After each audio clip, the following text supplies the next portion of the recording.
Haley. You listen to nothing but Niners. So now they've got to start from deep in their end of the field, and Garrison Hurst takes advantage of it. He takes the handoff, sweeps to his right, gets to the 20. He's to the 30. Needs to cut in. He comes back up the right sideline. Breaks the third tackle. Comes down to the 30. He's down to the 20. He's down to the 10. He's down to the 5. He's into the end zone. Touchdown! Touchdown! 49ers! 96-yard run from scrimmage. Garrison Hurst. Young back to throw. In trouble. He's going to be sacked. No, gets away. He runs. Gets away again. Goes to the 40. Gets away again. To the 35. Cuts back at the 30. To the 20. The 50. The 10. He dies. Touchdown 49ers. Set on the 11's 27-yard line. 49ers into the backfield. Gets on third down. He will take it himself for a first down. And more. Alex Smith is in. Touchdown. His left hip. Third down. Alex takes the snap. Alex looking down in the post. And it's good. Touchdown. Touchdown 49. It is second down. Ryan takes the snap. Goes to slant to the left side. It's Michael. Intercepted. The 49ers pick it. And Navarro Bowman is redemption. Navarro Bowman running it all the way for a touchdown. No greater redemption. Kaepernick shoots it. Hold everybody. Colin Kaepernick. What a game. Touchdown.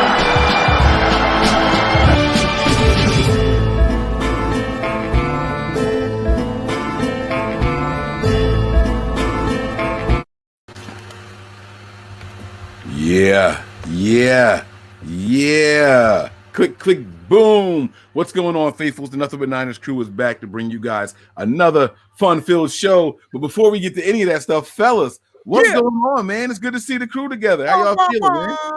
Yeah, been a while. Yeah. Go. Breezy bringing the energy over there. He froze himself. I saw that. I ain't frozen. You're good now. I'm bobbing and weaving. Let's go.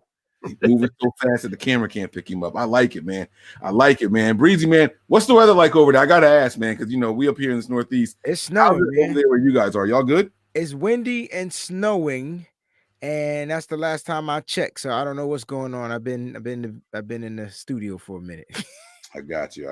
You just do one show and then jump right on the next, man. Yeah, man. My guy be hot takes, man. You gotta get busy. I gotta be on it. B, man, what about you? How's it going over there, man? This guy I'm telling you, he's a professional background finder. I'm telling you, man. I was thinking that maybe we should change up what we have in our little background here, like the stadium view. But I mean, like I have B pick a couple of them. No, I just always going looking for something that's time frame wise. Right now it's festive, right? So go find something Christmassy. I'm not mad at it at all, man. I'm just jealous. That's all. I'm just jealous. It's better than looking at my garage. I hear you, man. But you guys are good. Everybody's feeling good. I know this time of year is a little rough for some people. How you guys holding up, man? Well, we're good out here. I mean, it's we got a snow every other day, a couple of inches here and there, but it's nothing like what you guys are supposed to be getting right now. Mm-hmm. Yeah, where I think I couldn't see the curb. Like when I was coming home from work, it was already over the curb, and it's been going nonstop since then. So I can hear it switching back and forth from hail, because a guy like me, I get hot very easily. I still have my air conditioner in. So I hear like the hail landing on top of the air conditioner, and then it stops, and then I look out and it's still snowing, and then it goes back to the hail. So I'm like, man, it's going to be a mess out there. And then here's the cool part, right? This is something fun. All my year, I've been working since I was 15 years old. All my years of working, this is the first time I get to call the manager and decide if the entire office has to go to work tomorrow. Oh, you a boss. Oh, man. I get to call the regional manager and be like, yo, hey, make them all come in. Yeah. That's messed up, bro. That's messed up, man. I don't know what I'm going to do. Look, people were coming to me on the side.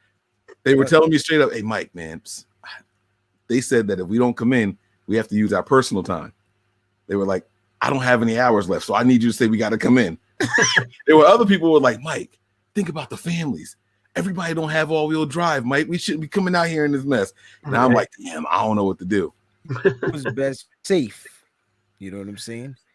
Yeah, I mean, most companies will let people still come in, even when they say that it's a no-go if you don't have the personal time to take. But, Right. I mean, I don't know how you guys are, but yeah.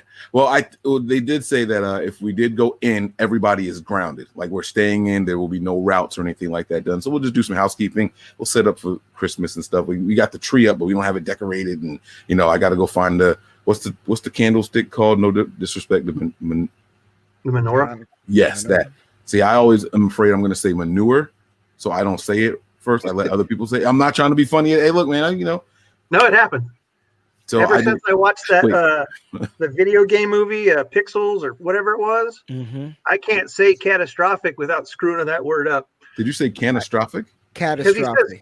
Catastrophic or whatever they have Kevin James say in that movie, and I screw that word up every time after watching. I got y'all beat, bro. Finding Nemo got me saying anonymity. How you say that shit? Anonymity? I fuck it. Really been messed up for a while because he just make up all his words all the time. Wait, but that one really screwed me up. Yo, anonymity. Yeah. What's the word? Anemone. Anemone. I thought you were saying anonym. Now I can't say what I was. Anonymity. Like being anonymity. Yeah. Nah, it's what Nemo. About the ocean, man. It's what Nemo was talking about, yo. Like Nemo, man. Sea anemone. Pixar. Oh, I thought you were trying to say anonymity. Okay. It's whatever Nemo was saying, but he was talking about the stuff in the ocean, man. I don't want to get caught up in the anonymity. Here we are, 7 minutes in, and we sitting here saying things we can't say. Man, guys, hit that like and subscribe button. Who else is giving it to you? Who starts a show the way Nothing But Niners starts the show? Hit that like and subscribe button here on the YouTube page. Make sure you guys turn on your notifications so you know when we do impromptu shows. Give us a follow on a couple of our social media platforms. We have Twitter and Snapchat. Those handles are Nothing But 9, the number 9 ERS. We have Facebook, Instagram, as well as Twitch. That is Nothing But Niners, spelled all the way out with no numbers in there, spaces in between. It's like the website, except the website has no spaces. www.nothingbutniners.com. Your one-stop shop for any and everything 49ers from us here at Nothing But Niners. I'm your guy, 49ers Mike _NFL. Over here on this side is my guy, Wayne Breezy. And down there, is Brian, STAR. Strater. No, that's Stater. It's how you pronounce my last name. That's what that is. Because my last name is full of extra letters because it's German. Wait, so the Stater H, is how you pronounce it. The H doesn't count? In my last name? No, it's just Stater. Oh, see, I've been saying the H. Yeah. That's why your name never made sense to me. Holy crap. Now I wanted it to be just straight Niner, but then somebody else has that. So then I was just like, I'm just going to use my last name and be Stater Niner. Oh, my God. Here we are. It's a full circle. Look, we just spent 5+ minutes talking about words we can't say, and this whole time I've been saying your last name wrong. Yeah, but that's because the R, we're seeing the R before the 8 to make it straight. Right.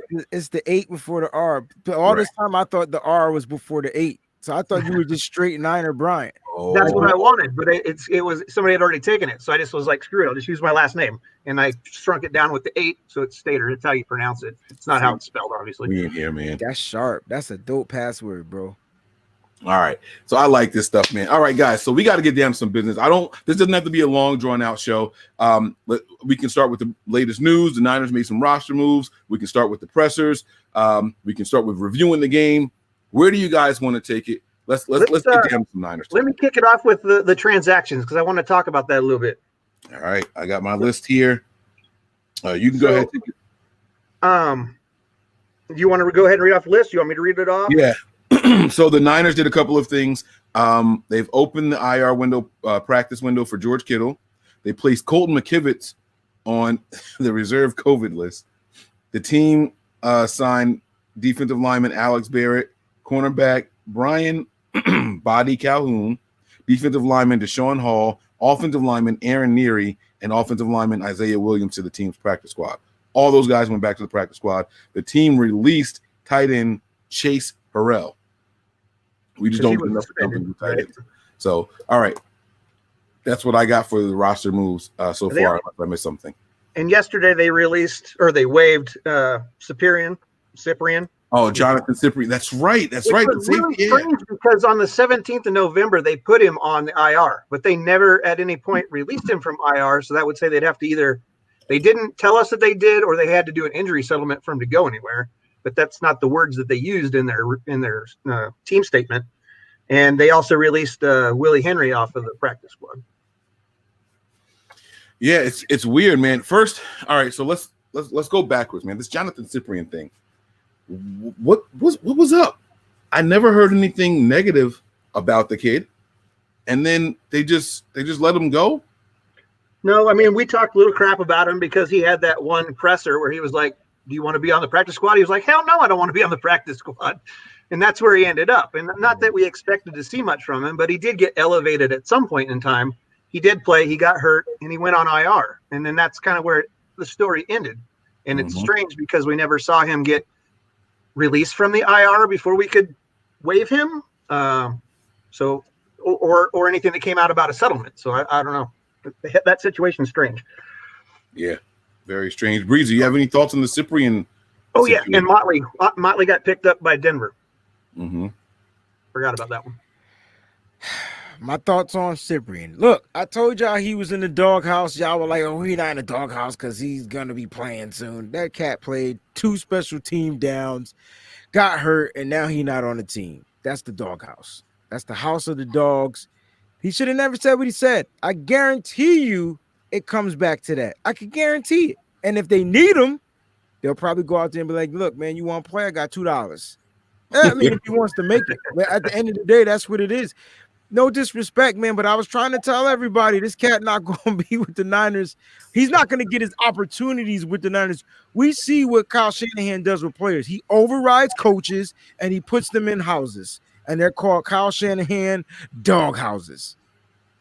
I like that because I think that's happened a lot with a couple of different players, but that's neither here nor there. So, yeah, man, it was just a little disappointing because, we didn't get that inside look at preseason this year. We didn't get a chance to fall in love with guys during the games that don't count, right? We didn't get that opportunity. So all we had to rely on were the stories and reports from the beat writers.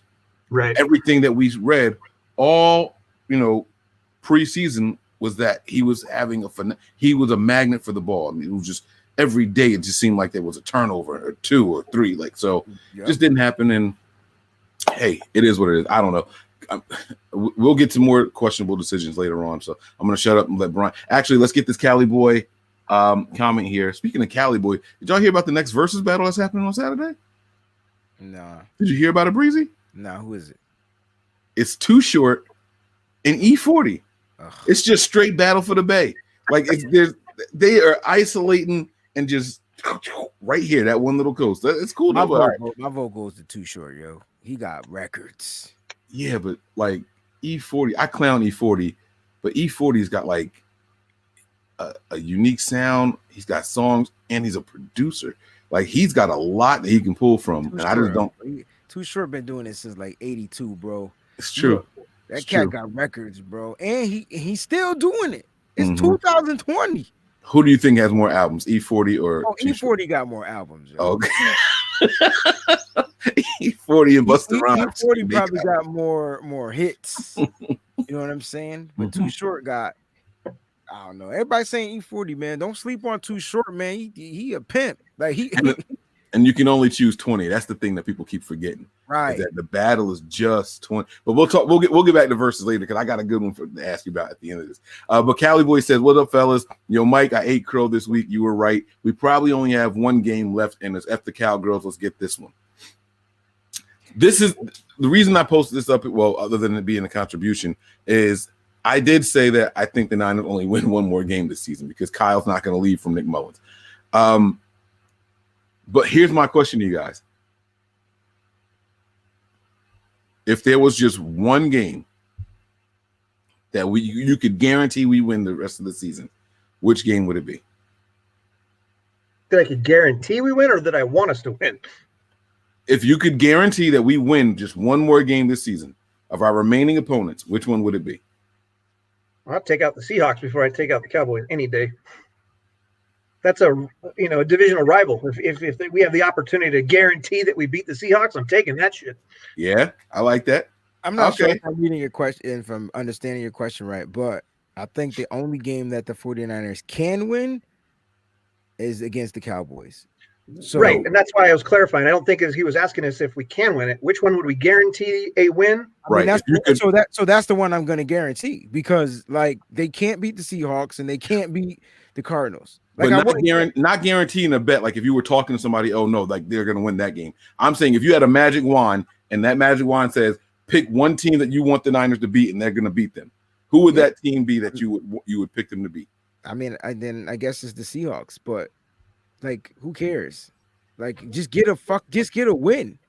Oh, don't win any more games. I'm done. Let's move on to next season.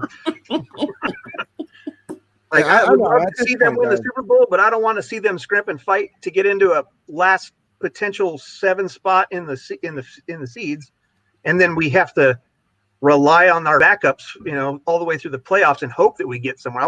If we're going to make a playoff run, I want to be confident that we're going to be good. And I'm not confident in this team right now. So right. I get that. I'm with Brian. So I'm like, let's get the higher draft pick. Let's do that. That's tough for people to admit. Go ahead. It is. No, I was saying it took me a minute to get there, but then I realized that CJ Beathard is a backup quarterback, and a backup quarterback at that. You know what I'm saying? Like he's a undrafted free agent quarterback and Kyle said it in his presser. He said, "Look, man, when you're a backup quarterback, you're probably ready to go maybe 3 games max, and he has to do it more than 3 games. So you're seeing who he is, what he is, and what he can't be right now. So when you ask that question, it's like I would like to guarantee that the 49ers will win all 3 of these motherfucking games. You know what I'm saying? Cowboys, Cardinals, and Seahawks. But just the way our bank account is set up, man, and the way the team is set up, bro, it ain't. It's gone. You said the way our bank account, breezy. Yo, you don't know. Look, I live in Connecticut. Connecticut is full of 49er fans, Steeler fans, and you guess the other one, Dallas Cowboy fans. And I think it's between them and the Steelers is, they like neck and neck, bro.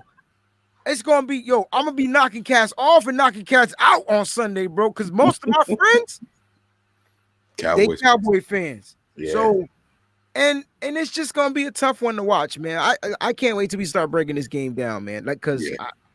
And we're gonna get to the Kyle Shanahan comments on his backup quarterbacks and all. But I think Brian had some other thoughts on the list of players and transactions, or no? Was there something that you want to talk about in there? No, I thought it was really strange with this whole Cyprian, ordeal, because the verbiage wasn't normally what we see when they release people. Yeah. And if he was on IR, they can't just waive him. I mean, there's a process to that. Well, I want to ask you guys a question. What are we going to do about the right guard position? Because one guy has a concussion that won't go away, and then they put Colton McKivitz on the COVID list. So what now? Is it one of these guys that we just signed? Is it? Could be. I mean, who else do we have? That's a great question. I'm about to Google it right now. Let me tell you, man. I used to be really good at this. I think Tony said. I don't know if he said it on the show, if he said it to me, but I used to be able to run down the entire roster for the team because there were people on the site to see players this year, bro. It's an anomaly, yo. Like this is ridiculous. You know what I'm saying? I agree. I honestly don't know who we picked up to who we have that can play guard other than Daniel Brunskill. And do you think what's the Grasu? Is he back? Because if Grasu's back, you could slide Brunskill over to guard. He could play center. Grasu didn't practice today. He didn't practice. Brian, today. You're on mute. Do you think he'll be back?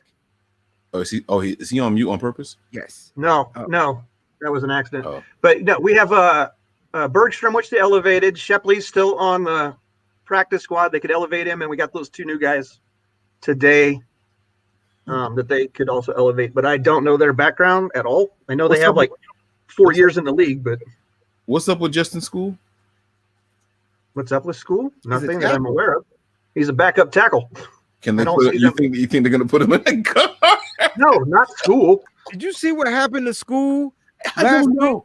Yeah, I don't know. Oh, no. Did you see what happened? No, because Mike watches two positions, offensive line and defensive line. He don't watch nothing else in the I football watch game. linebackers sometimes. No, you don't, bro. What did Justice School do the moment he was inserted in the game? This. That's what he did. He looked this way, and the guys How is it that you don't have anybody to block and you looking the other way? Yeah, Chase blew right by him. Just look at the guy you're supposed to block. So that way, when he come, pause, you could be there. Like, you just don't look this way so he can run right by you. Look, man, I don't know what type of IQ these players got. Do they pass that crazy, silly test? They supposed to pass that, whatever the name of that damn test is. They supposed to be able to pass, but the IQ's not there, bro. It just can't be. It can't. I don't know where you want to put School, man. I thought School was going to come in and be able to, like, swing you away. I mean, if he's guard, doesn't that take away less ground he's got to cover so he don't get Hell confused? no. No, I don't know. I don't know. I just didn't know what. I don't protect just as much as our tackles. Our guards probably giving up the most sacks this season, especially on the right guard side. That O-line question is definitely be Tony's expertise right there. Mm-hmm. Yeah. Chestnut's telling you the name of the test that you were talking about was the one. I know what I be talking about. I don't know what I be talking about. I know what I be talking about. Silent H in there. The silent H's are popping up. Man, F y'all. I'm not doing this tonight. All right, let's keep this thing moving. So we talked about the roster move, man. The Niners are signing offensive linemen. I did notice that they signed two more. And Alex Bear. Why do they keep bringing this guy back? Because we need rotation depth on the defense. Because somebody always hurt. And did what's the name practice today? Kay Givens? Givens is back. Okay, just questioning, just asking. Givens is back. Back? I don't think Shanahan reported on that actually, but all right. I didn't see anything about K1. Wait, what? I asked about K1. You were answering Kevin, and then I asked about K1 during your answer. So you got two things to answer. Yeah, it was weird to see K1 elevated from out to straight up questionable last week. So I guess that's a good sign, right? I don't know. Not if he's not practicing. Right. But he wasn't listed on the practice report, the injury report for practice today.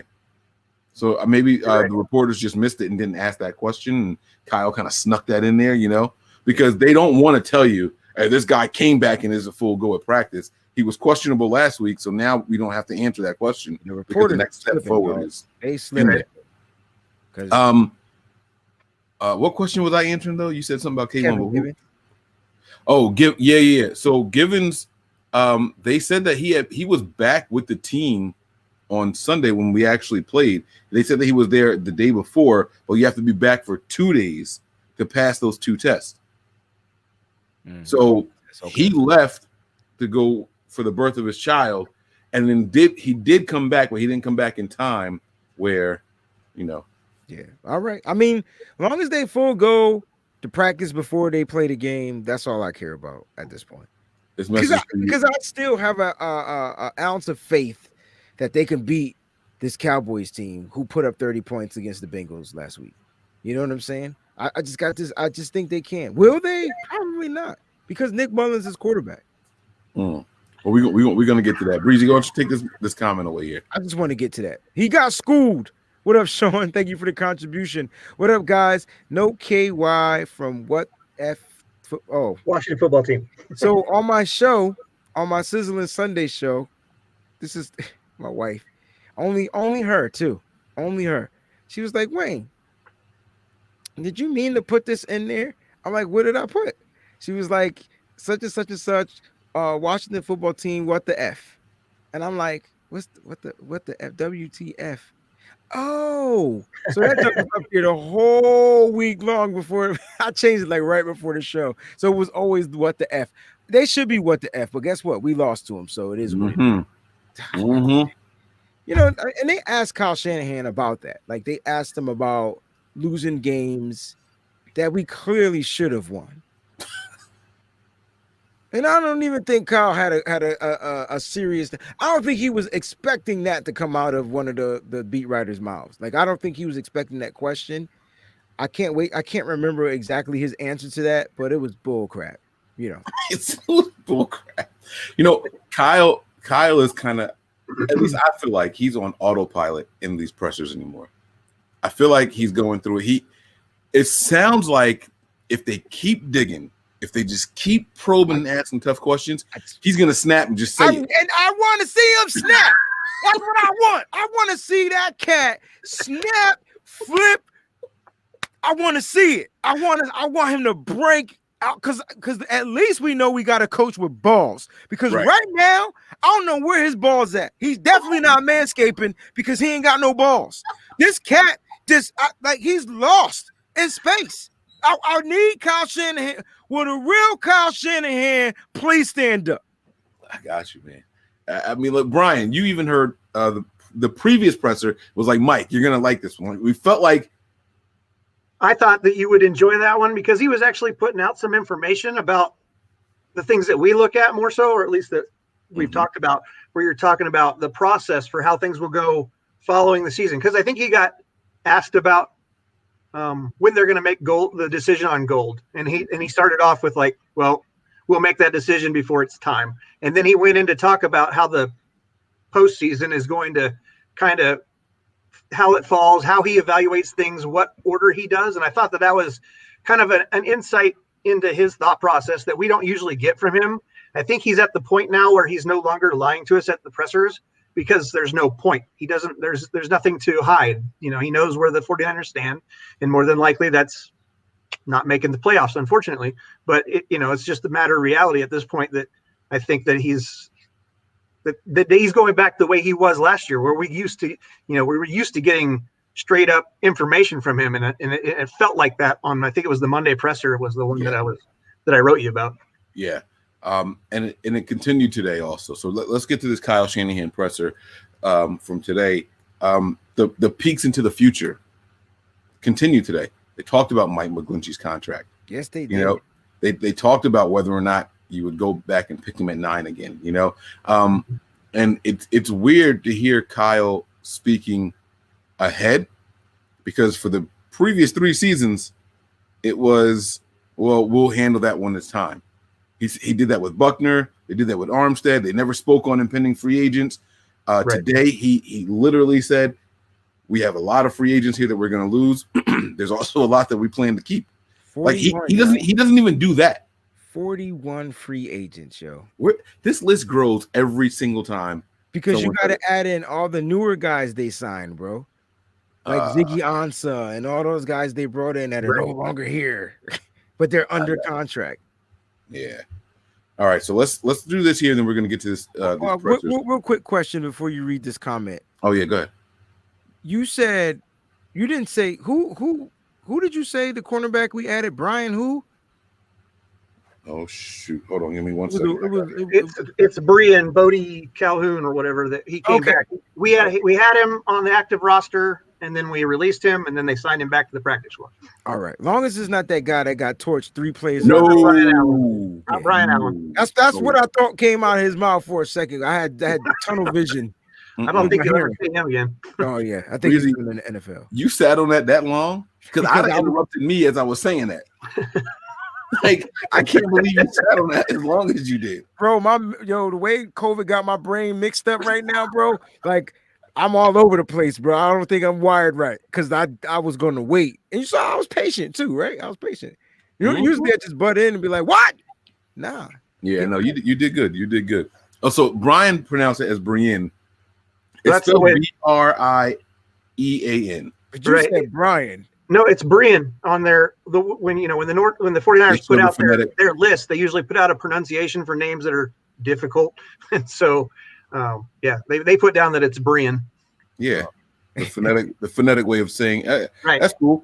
Now see, when I think of Brienne, I think of Game of Thrones. Yes, Brienne of Tarth. Exactly. See, if you're not a throny, do we call ourselves thronies? I'm a throny, bro. You can call it what you want. Throny? You could I have never heard throne that. throner, whatever it is you want to call it. Throner? I am all in it. Like Game of Thrones was one of the great. Yo, HBO be putting out them classic series. They Yo, got some more. Have you seen the episodes of Your Honor yet? I'm telling you, if you haven't get a started chance, go watching watch that flight attendant show. That's some good shit My right wife there. and I were watching that right before we started the show, and I was like, "Oh, I don't have time to finish another one." all right, I got to Yeah. get up on those. It's like, you make a lot of bad decisions, lady. As Penny from Big Bang Theory in it. Okay. Yeah. Okay, have you ever heard of Nurse Jackie, or seen the show Nurse Jackie? Uh-uh. No. Okay, damn. She's basically like this alcoholic that sleeps around, and she wakes up. She has like she drinks so much that she just blacks out. Like she'll wake up and there'll just be a dude in her bed. Like, oh hey, gotta go. And she was like, oh, like she'll get up, start getting dressed, and don't know he's in the bed. Wow. She wakes up one day, and the dude next to her is dead. Yeah. Oh, yeah, it's crazy. It's crazy. Sucked the life out of him, huh? Hey, King No. Blake says, how do you guys feel about the Browns this year? And is Baker Mayfield our franchise quarterback that we need? All right, so I'm gonna take some blame for this one here, and I have no idea if King Blake is on Twitter or follows me or not. But during the Browns game on Monday night, I tweeted out. I don't want to take my word, but it was basically, I shouldn't be watching Baker Mayfield and be thinking, man, I wish my quarterback could do that. Yet here I am. And so it was more of a, it wasn't that I like or want Baker Mayfield. It was more of a reflection on, damn, I wish we just had a quarterback that could do that. Like it's more of a indictment on how bad our quarterbacks are, not how good he is. No, I understand you 100%. And I've been saying it all season. And it took me what? You guys know I'm a huge Jimmy G fan. But I'm starting to come to fruition that Jimmy can't do things that Jimmy used to be able to do. And I think that the league is evolving and the league is getting older and smarter, right? Oh, we know Jimmy can't do this. Now, unless Jimmy come back with some new moves, you know how basketball players get the offseason, they work on some new moves, moves to trick the refs. Hey, I didn't travel because I did this. You just ain't watched my tape to see how I do it. Like, I don't know what football players do in the offseason, but clearly, unless Jimmy come back with something different, I'm with Mike. If we just had a quarterback that can just do some of the things that the average quarterbacks in the NFL can do, so does that make Jimmy Garoppolo below average? No, I think that, like you were saying, Wayne, I think the league's kind of figured it out. I mean, he sat behind – the league has watched Tom Brady play for 20 years. Right? And he sat behind him for 4 years learning how Brady plays. So now he comes to the 49ers, and we expect to see something similar to that because that's what he's been learning from Belichick. He's been learning from Brady. But the NFL's figured out – I mean, look at Tampa Bay. I mean, they're not awful, but they're not as great as everybody thought they were going to be because Brady showed up, right? Well, Brady's like ancient, though. I'm not saying he's not. I'm just saying the NFL has figured out how to deal with what he brings to the game. And Jimmy brings something similar to what Tom brings to the game. And so if they figured it out, he needs to figure out a different way to play ball or find something else. Well, the earlier Jimmy was able to get outside the pocket, keep a play alive, run bootlegs, and the moment he tore his ACL, he was different. The moment. Now I don't know if that's the type of I don't know if Jimmy Garoppolo fits this scheme. See, okay, sorry, Mike. Tom Brady, they didn't change their scheme. They changed the way they run their plays. But they didn't change his offensive line. They kept them guys big. They're not running outside zones and inside zones. They run a lot of screens. So when Brady came back from his ACL injury, guess what he still got to do? Stay inside the damn pocket because the pocket was big enough to protect him. You know, our guys are lean, mean. Well, our guys are lean. They not mean. That's the problem. And they slim, and they all vegan. So they're quick. They're able to get outside the zone real quick, get the blocks downfield, especially for the running game. So I think with the offensive line being fit to be for quarterbacks probably not like Jimmy, I think that's why he's struggling. And I think if Jimmy needs to rehabilitate his mind, right? Get his mentality back. get some of those throws, scramble a little bit. You saw him starting to scramble before the higher ankle sprain, not the high ankle sprain, but the higher one. Like he came back and got a higher ankle sprain. You know what I'm saying? And that's when I was like, oh, Jimmy's trying to escape. Jimmy trying to be a quarterback in 2021. Now, if he can prove he can do things like that, I'm all for it. But if Jimmy can't move outside the pocket, I can't do another season with Nick Mullins. I will retire from Nothing But Niners and come back out of retirement when we get a quarterback. I swear to goodness. You think I'm joking? Oh, man. Look at my face. Look at my face. No, I'm not going to talk down about Mullins anymore, man. We may not like what we see, but he's a backup quarterback. That's what he got paid to do, and he's getting asked to do something that he's not getting paid to do. And so I'm going to stop judging. Like, obviously, he's made some poor decisions in some of the recent games. But like I said on previous shows, when he's on point, he's on point. Like, he can put it through the eye of a needle, man, but it's just not consistent. And I don't know if that will get better with time for him if he goes, whatever. But I don't think the 49ers have the time to make him better. Wait a minute. Wait a freaking minute. That's a hot take from Brian, but I got a hotter take. Dude, bring it. Jimmy Garoppolo's a backup quarterback. Yeah. Yet we hold him no shit to this starting quarterback thing because we paid him the money. Is it? Yes. Okay. Yes. Okay. You are we what didn't the have an money option. says you are. You're supposed to be my Poland Springs, but you know what he is? He's a backup quarterback. Yep. And everyone said that 7 games was too small of a sample size to give him that kind of contract. But we didn't have an option at the time. Like, we had to sign him. If we were going to... We did have to sign him, and we had to show good faith in who we thought he was going to be. Right. But he didn't earn that contract. Oh, facts. You're speaking facts, man. So there's a difference. Now, but I did want to ask you guys this question. So you guys said that before the injury, Jimmy Garoppolo wasn't such and such. I think it was Wayne that said it. And I had a question. I don't know the answer to this. Remember that Detroit Lions game? It was very early in whatever season it was. Was that before or after Jimmy Garoppolo's injury? He was the quarterback in that game. Jimmy got injured during the Kansas City game. Was that week 4 or 5? That was week 4. So Detroit had to be week 3. So that was year 2, but it was year 2. It had to be. It was following the contract. Detroit, his first year he came back. We didn't play the Lions in that 6-game winning streak, whatever he had. Okay. So it had to be the year he started, and I believe it was early. Didn't we lose that game? Did we win it? I forgot. No, we lost that Lions game. I'm thinking about the Vikings game. I'm thinking about I don't remember. But the reason I asked that is because that was the game that Shanahan was seen on the sideline mouthing, "Throw the fucking ball." Oh, like he wanted him. Like, I'm drawing up the play. Throw the fucking ball. Like, they're open downfield. You got to throw it to him. That's when we had good ones still. Listen, you're right. So I'm wondering if maybe Jimmy was never that guy. Shanahan was just forcing him to do it. You know how we talked about these quarterbacks are going in here and they're robots? Like, Shanahan is telling them exactly what to do on these plays. Like, this is the guy. Throw this guy the ball. Is it because they're gun shy? And so he's got to tell them exactly who and when to throw to? I'm getting sidetracked. I'm sorry. We've had that conversation before, though. We don't, and unfortunately, we just don't know because we don't know if that's the quarterback's not having the ability or if it's Kyle holding them back from doing something that they're not able to do exactly what he wants them to do or what he schemed up for them to do. So we don't know if it's an ability or a lack of trust. We can only speculate. We have no idea about that. Mm-hmm. All I'm saying is, if this is we're not trying to bash Jimmy Garoppolo. We're trying to figure out, can he be better? Is he the quarterback of the future for the 49ers? And no. Due to the money, now if Jimmy wants to play next year for $5 million, I'm for it. Now he's on a contract where he's got to come out there and prove to himself, and prove to the league that he's a starting quarterback. And Mike, to answer your question, we don't know, like Brian said, we don't know if Jimmy was ever the gunslinger to throw the ball down the field because he came out of the Patriot system who never did that.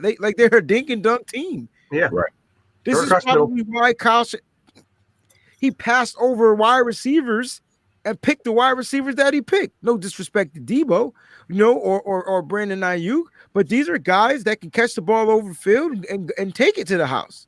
right? These are your quick slant guys that can do what Jerry Rice did in his early days until he became that deep threat and people were just like, oh, shoot. And Jerry Rice is just the greatest of all time. So I don't know. I don't know. Maybe Kyle's frustrated. Maybe he's not. I don't know. But there has to be a change. And if there's not a change, ladies and gentlemen, I'm okay with that as long as at that point I'm just going to have to trust the staff because clearly they know something. But if we come back, all right, I'm a Celtic fan. I watched the pregame last night. I know it's preseason. But they're the same team that they was when they left. They still can't shoot. And then they keep shooting and keep missing. And they didn't add any sharp shooters. So they're not better. Now, it was preseason. I was going to say maybe they feel like they're in a slump. Dude, they've been in the slump since the playoffs. All I'm saying is I hope that's not what we're going to do. I hope we find ways to grow and get better. That's my whole thing. Okay. Add pieces that's going to make us better. And if they're going to go with Jimmy, I'm with it. But make sure he's healthy and he's able to complete certain throws. He has to get the ball down the field. There's no more not throwing the ball down the field. And Kyle has to let him play. Let these guys play football. Let Jimmy, for once, I would like to see if Jimmy can read a defense, guys. It's clear he couldn't do it week 1 against Arizona. He threw that shit right to the linebacker. Right. Well, I mean, and I was thinking about the last couple of days, I was thinking about where we sit, the chances of us, it's like a 3% chance we make the playoffs. Do you really want to invest in that if you really don't have a shot at the bowl? Let's go for the draft pick instead. Not tank, but obviously let's try to get a higher round draft pick, right? It sucks to say that, Sean, but you know what sucks though with that question in particular is that I think there's enough genius left in Shanahan's bag. Right. Hear me out. I know I'm with you. I know this sounds crazy. I think there's if we were to make the postseason, I'm not saying I would pick us to win it all, but I think there's enough trickery and genius in Shanahan's bag, and combine that with how good their defense actually is. Exactly. It's enough to be competitive and probably win a game or two. And is it worth it to go from like a potential seventh overall pick to a 26th pick? It's worth it if and only if Jimmy suddenly comes back, Kittle suddenly comes back, and Givens and Blair. We'll get to that later. Blair's not coming back. Blair, man. He's not coming. But D Ford, if we can get one of those like edge guys to come back or something, that defense can take another step forward, and then you got some consistency on offense. It might actually be worth it because that defense is good enough to play. Do you guys know that the Washington football team scored over 20 points and didn't have an offensive touchdown? Did you guys know that the defense only gave up 9 points? Did you guys know that the San Francisco 49ers led in every statistical category? Every category, every -1. Ask me which one. Score. Rushing attempts and score. Well, -2. Excuse me, because I wasn't going to say score. -2. Rushing attempts, and the only category that matter, score. Yeah. That's what I'm saying. Like, the defense is good enough to, like, dominate some of these teams. Just lead, Mike. I'm talking double. We have to have an offense that's going to be able to do that, too, and we don't right now. Right. So that's what I'm saying. Is it worth it to go from a top 10 pick into the playoffs, which you're looking at 22 through 26 would probably be where we would fall if we won a game or none, right?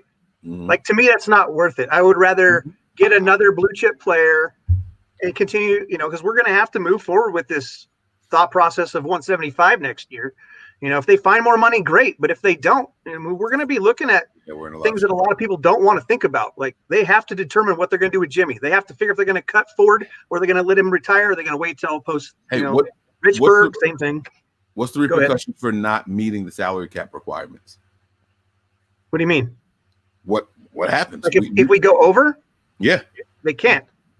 What do you mean they can't? Yeah, they can. Teams have gone over. I've heard about teams with negative salary cap space. So what happens is what I'm saying. As it progresses through the season, you'll have a little bit of dip here and there, but you can't start off the year with like the Saints. You're saying you can't. Do they make you forfeit? What's that? That's what I'm at. Do they make you forfeit games until you get under the cap? That's what I'm asking. What's the punishment? That I don't know. But I do know that they come like whatever the beginning of the new year, March, whatever it is. I don't know the date exactly, but all teams have to be under the cap. Yeah, it's a rule. Right. What are the repercussions? I don't know. I want to know what. Yeah, I want to know what the like. Is it that the organization is fined $1 million? Well, fuck. Here's $1 million. Let's go get these guys. Like that's what I'm saying. Is it draft picks? Like it's not like there's no way to really do that, Mike, with the money that we have. I don't think it's like basketball where you could just pay the luxury tax and keep it moving. It's not a luxury tax. Okay, that's okay. Okay. Yeah, I don't know. That's why I was asking. See, basketball. That's an NY to the Bay question right there. Right. All right. So there's two paid contributions here. Sorry, did you finish your thought? I didn't want to interrupt your thought again. I'm sorry. So what I was going to say was I know that a lot of people don't want to hear it. We have a lot of moving pieces, but we didn't have a preseason. I almost wish that because I believe in the 49ers, but I believe the 49ers are going to be better next year. And the way to do that is to, unfortunately, cut the rest of the season as a loss to my perspective, right? From my perspective. And so I think that Shanahan should utilize these next 3 games as the preseason games. Get every inexperienced person you have on this roster and get them some playing time to see if that's somebody you're going to keep or get rid of next season. I can't. Or if they're going to be your 60 through 90 man guys, you know. No, I'm not feeling that. That is not what he better do. That is not. I'm sure that's what he won't do, but that's what I would like to see. I get your logic in it, but that's F that. I pay too much money for cable for it to be me watching a preseason game during a regular season game. Shut up, Mike. I knew you were going with that. Listen, John V, thank you for the contribution. I didn't see it. I know it was. I was like, no, I do. I understand where Brian's coming from, and I'm not mad at that. I'm not. Listen, if we go out there and we try to win out, and we happen to win out and finish 8-8 and still miss the playoffs, I'm not mad at that because I'm always going to applaud effort by the coaching staff and players. Right. If we lose out, I'll be sad because I picked this to win one more, right? I wanted a better year. You want to watch these games and not just assume your team is going to lose every game. But I mean, we're where we are for a reason, right? But I would want to see them win. But if we lose out and we get a better draft pick, I'll be sad about it. Like as soon as the game is over. But in the long run, it's like, hey, you know what? This is better for the team. So I won't be because I'm okay with both. If they end up in that 7 to 10 slot, there's possibility we end up with Russo. There's a possibility at defensive end. There's a possibility we end up with Surtain at cornerback, or we get one of those the other quarterbacks. You know, whichever pick your poison that you want. Yeah. You know, we have a chance for that. If you go and fall all the way to 26, you're looking at like maybe picking up a safety that's still one of the higher level safeties, but your top tier corners are going to be off. Your top tier quarterbacks are going to be gone. You know, so if you want people that are going to help you build next year or play better next year, then unfortunately this season, I think we're at the point where, to me, it makes more sense to actually just get the best pick you can get. I just realized 14. I just realized that only 16 spots are like guaranteed by the postseason because of the extension, because of the extra team in there. So the other spots are based off of how you perform in the postseason now. That it even changes the draft order more, this extra playoff game. I forgot all about that. No, because you'll still have the 6 no, it's 7 wild card, those 6 wild card teams that lose, and then you're going to have the 4 divisions. Right, but how they place determines their draft. So they get placed by which round they lose in. So you have all your wild card losers, right, and then they go off of your win percentage.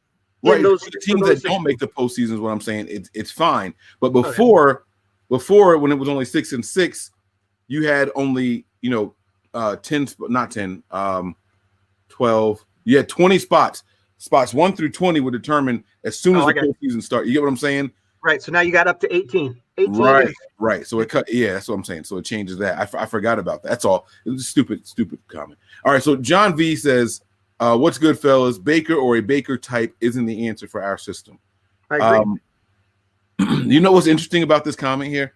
I saw a tweet today that said, "What is a pro comparison for Kyle Trask?" And almost everything in me kept coming back to Baker Mayfield. And then I decided that I didn't like Kyle Trask, if that's the pro comp for him, because I don't want that for the Niners. And so I stopped thinking about it, but this is a very good, but I agree with this comment here from John V. I don't know if you guys, I know Brian said he agrees too. I don't know. Wayne, do you have a thought on it? I agree to an extent. I think that Baker is a great game manager, and he has the talent to become a very good quarterback. He's never going to be, I don't think, an elite quarterback, but he is exactly what the Browns need right now with their whole rebuilding process and the miss on, damn it, what was the kid's name out of Texas? Lost his damn Johnny mind. Manziel. Yeah, that guy. So, that was their first thought process, and obviously that didn't pan out. And so, I think Baker is a great fit for what they're trying to do there. Whether he's there long term, I don't know. Obviously they bought in so far, but I think he's an excellent game manager. I would compare, not necessarily size wise, but to me, he fits in that same realm as what Kaepernick was. He was a good game manager. He wasn't an excellent quarterback by any stretch of the means, but that being said, at least Colin had the ability to go out and run, whereas you don't see Baker do that a whole lot. Yeah. Reezy, your thoughts on the Baker type quarterback not being a fit for the 49ers? I mean, the early Baker, no. This Baker, why not? I mean, this Baker is not thrown. He had a bonehead interception in this particular game, but he was trying to make his ass off. But he also launched the ball like 60 yards down the field and overthrew his guy. I mean, he's got a rocket arm. I mean, he's got an arm, but I mean, why not? You got a guy that's willing to take shots down the field. You got a guy that can extend plays. You got a guy that can get outside the pocket, that will scramble if need be. Listen to how we talking, and like we sound envious. Do you hear yourselves? Like this is crazy, right? I don't understand why we wouldn't look at some of these players just because they play. I mean, I know we're not getting Baker Mayfield, but why not get a guy? If the 49ers could get a player that can extend a play. Look, I'm tired of watching 8 people in the box. Right? It's boring. Y'all not bored? What is wrong with y'all? Yeah, exactly. It's boring. Oh, we can't run. Yeah, what happened? Oh, no. And watching that Browns-Ravens game, I was excited. Like, it was fun to watch. Yes. I don't have anything to do with either of those teams, but it was fun to watch. Our games are not all I'm sitting doing is going, please don't let the other team score. Please score on this fucking drive. Don't let the other team score, because I feel like we're never ahead far enough to feel secure in our position. Yeah. And it's not that fun to watch, since when Debo's been out so much. I mean, you get a little bit of out of Ayuk, but I don't feel he's utilized in a marquee way. Like you have Kittle, who's got you're gonna do these crazy ass, let me carry 3 people to the end zone. That's fun and exciting, but it's not something you can see consistently. Fun and exciting Friday needs to come from the quarterback position. Jimmy Garoppolo is boring too. Let's just call it like it is. It's nothing flashy, nothing exciting about it. It's just, is he gonna make this throw? Is he not? I wouldn't care if we lost games if the quarterback was competitive. I'm sorry. I wouldn't care. I wouldn't care if we lost games, but the quarterback went out there, and I'm not just talking about Baker. I don't care who the quarterback is, but the quarterback went out there and got the ball down the field, made plays, extended drives, did whatever it was, and then we lost. That's a competitor. I think that's what they need. My favorite version of Jimmy Garoppolo, it wasn't like you said, he's never been a scrambler or anything like that. It was what he did in the intermediate routes, the precision, and how he would just deliver the ball and these guys could run after the catch. That was the exciting part of watching 49ers football. It was watching Debo, watching Kittle, these guys just be able to run down the middle of the field and see if anybody can catch them. What happened, Mike, was the defenses figured us out and they took away the middle of the field, because that's where he's comfortable throwing, to the middle of the field. They figured us out. And I know we couldn't afford to bring Emmanuel Sanders back, but I'm going to think that Emmanuel Sanders was the best thing that happened for the 49ers last season, because it allowed the field to be open again. Now, I know we got guys and wide receivers that will be better than what we had last season, but right now, the respect isn't there. And because the respect isn't there, the 49ers can't operate. I mean, hell, Jimmy not there. He's hurt. So Nick Mullins, guess what? Nick Mullins is also good in the middle of the field, but the defense is taking that away. So if you can't get the ball outside to the numbers and get those balls accurate, those passes accurate, we're never gonna keep moving the chains. Why? 7 yards or less on us. and that's all they're concerned about. You're not throwing the ball over our heads, and we're going to stop the run 7 yards or less. That's what they're playing on us. It's crazy. I've never seen anything like it before. It's like they got the cheat code, bro. Yeah. Sean says here, thanks for the contribution. If I have to watch Mullet again next year, I will switch from watching football to watching Olympic underwear basket. Underwater. Underwater. I got to go to sleep. Underwater basket. I said underwear. You did say underwear. Olympic underwear. You know why I said Olympic underwear? Because that's what they call the combine. It's the underwear Olympics. Remember, they like that's what they call the job. Right. Okay, Olympic underwater basket weaving for real. He put that in quotes. Is that a thing? I'm just joking. Jason Belair, you had a contribution. We thank you for it. I don't know what you wanted to say, but it didn't come through. And this comment here: penalty is $5 million per violation and or draft picks. Damn. Hey, look, man, it might be worth it. No, and it's not worth it. Wait, Nope. so Player? the draft picks? The draft picks in the future, they can't take away what because when you have to be under the cap. We're gonna have another season like this. No, you have to have the cap settled before the draft, before free agency even starts. Your cap has to be the beginning of the year. Your cap has to be under. No, not in July. In March, when they start the new NFL March. That's year, what I meant. Yep. Your cap has to be under whatever they deem the salary cap is. And if you're not, that's the violation. But that doesn't. The violation doesn't we're under before the draft, but then after the draft, we can go over. Right. No, you would stop you wouldn't sign your players until after you have money. This doesn't make any sense because there were teams with negative $5 million this season, and then they were signing. I think that's a paperwork shuffle. I think that we see things that are not complete. You know what I'm saying? Like when we get or at least I don't know if you guys get when I get the cap report from the NFLPA. Mm-hmm. That's different than what like Over the Cap has Sport Rack. When you're looking at people's Spot Rack, when you're looking at their contracts, but the information isn't done as a whole year. It's broken down in the NFLPA by, like, okay, we're at week 5. This is how much money we've paid out. This is how much money's left on the books. It doesn't take the rest of their contract into consideration, if that makes sense. Yeah. No, I get you. It's just weird, man. I don't know. It's just weird because I know I've seen teams over, and I just wish I knew when the deadline was. Number one, like if you have to be under by March 1st because March 2nd is the new year, right? If they told me that, I would get that in my head. Fine, but that's before the draft. So they have to have the cap before March 2nd. Then I'm telling you now. Oh wait, I was close. I was close, and I was just no, whatever the date is. I don't know what it is. I'm just telling you. You have to be underneath. So they pay that we'll be under the 175 by then, right?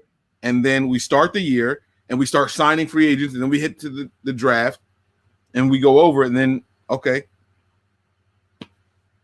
Usually after the draft, people like you can watch. I mean, the draft day will happen, and they won't really start signing people for several days later. So you usually don't see that dip. I know that we have seen it in the past where people go under and then they have to reshuffle. Like, okay, we got to sign this first round draft pick, but we have, this $14 million player. So we have to redo his contract. So you will for like a day or two have where they're under 5, like you were saying, -5 over the cap or whatever, or 5 million over the cap. And so until they restructure that other person's contract, that's kind of how it stays. Now they should restructure the person's contract to open up money before they sign the next player. But sometimes that doesn't happen, or paperwork is filed differently or in a different order or processed in a different order. Yeah. I get you, man. I'm just trying to be a pain in the ass. But even if we did, even if you pay that 5 million, or it was a 5 million, right? 5 million penalty, and then possible draft picks you lose, it doesn't allow you to stay. You still have to correct the situation. Now you're paying a penalty and losing money, and you still have to get back under the cap, by whatever deadline they set you. Yeah, it's not like the NBA, man. I don't know what the Saints are going to do. The Saints are like -90 million for next year. I don't know how the hell that pans out. That's what I'm saying. The league can't do that. They can't do that. I think it's going to be like, what? Everybody just gets 200 million, and we'll work it out over the next couple of years. We'll take some off at the end of the next coming years to make this year this way, and everyone's just going to have to deal with it. And it's going to suck for teams that are supposed to be 280, 290 million because of what they carried over, but it is what it is. That was exactly what the NFLPA said they wanted to do before this whole negotiation happened last offseason. Yep. The owners said they wanted to pay it all at once. Yep. So they wanted to take this hit in one season. So they're the ones that set up this whole 175, which is going to end up hurting a lot of franchises, and unless you're, the Browns or Indianapolis, well, the or flip one of those side teams is that have a bunch of money on there still might be too many good free agents for teams to sign, and so some good guys are going to have to take shitty one-year contracts. Exactly. Agents are not going to allow their star players to get a 5-year contract if they're not going to get 5-year contract money. They're going to be like, you're going to go play for this 1 year for a decreased contract, and then we'll renegotiate next year with wherever you want to go. That's probably what's going to happen. Yeah. Now, Ollie Bear sends a contribution. Thank you so much. She says, first, Brian was right. I told Mike Patriots play different from us. We should send him back to them. He will do better there. He's needed there, too. I wish I knew the Patriots were still interested in him. I really want Jimmy to come back this year and play, look good, so that he has some kind of trade value. That in a perfect world, that's what I would do. Right. Oh, yeah. That's me. That's me. I just don't know how it shakes out.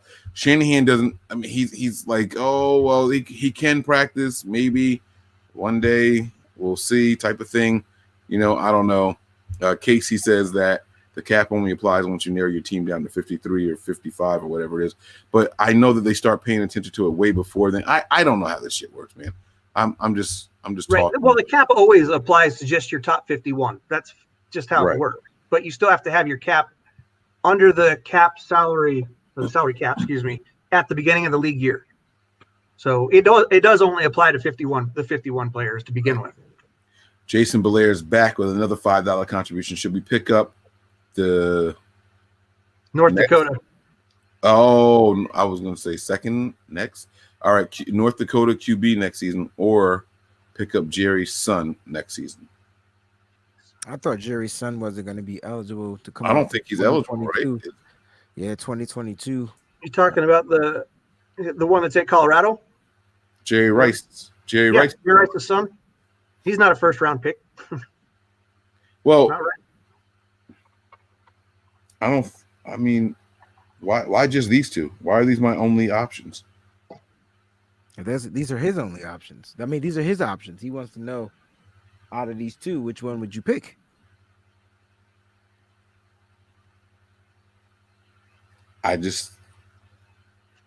Well, I wouldn't pick either one of them, but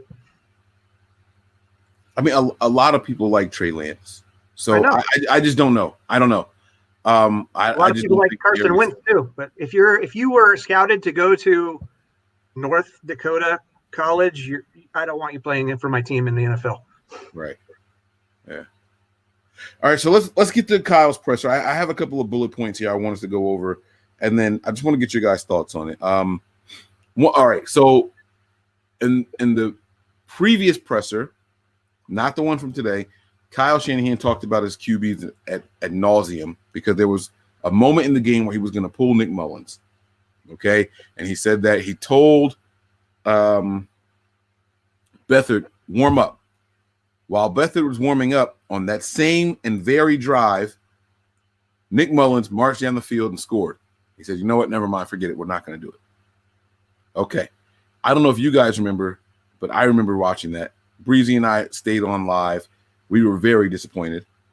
We were saying that Nick Mullins had to be benched at halftime. There's no way. That happened before halftime. Mm-hmm. All right. He marches down the field, the second to last drive. He scores. And then we're like, oh, man, whatever.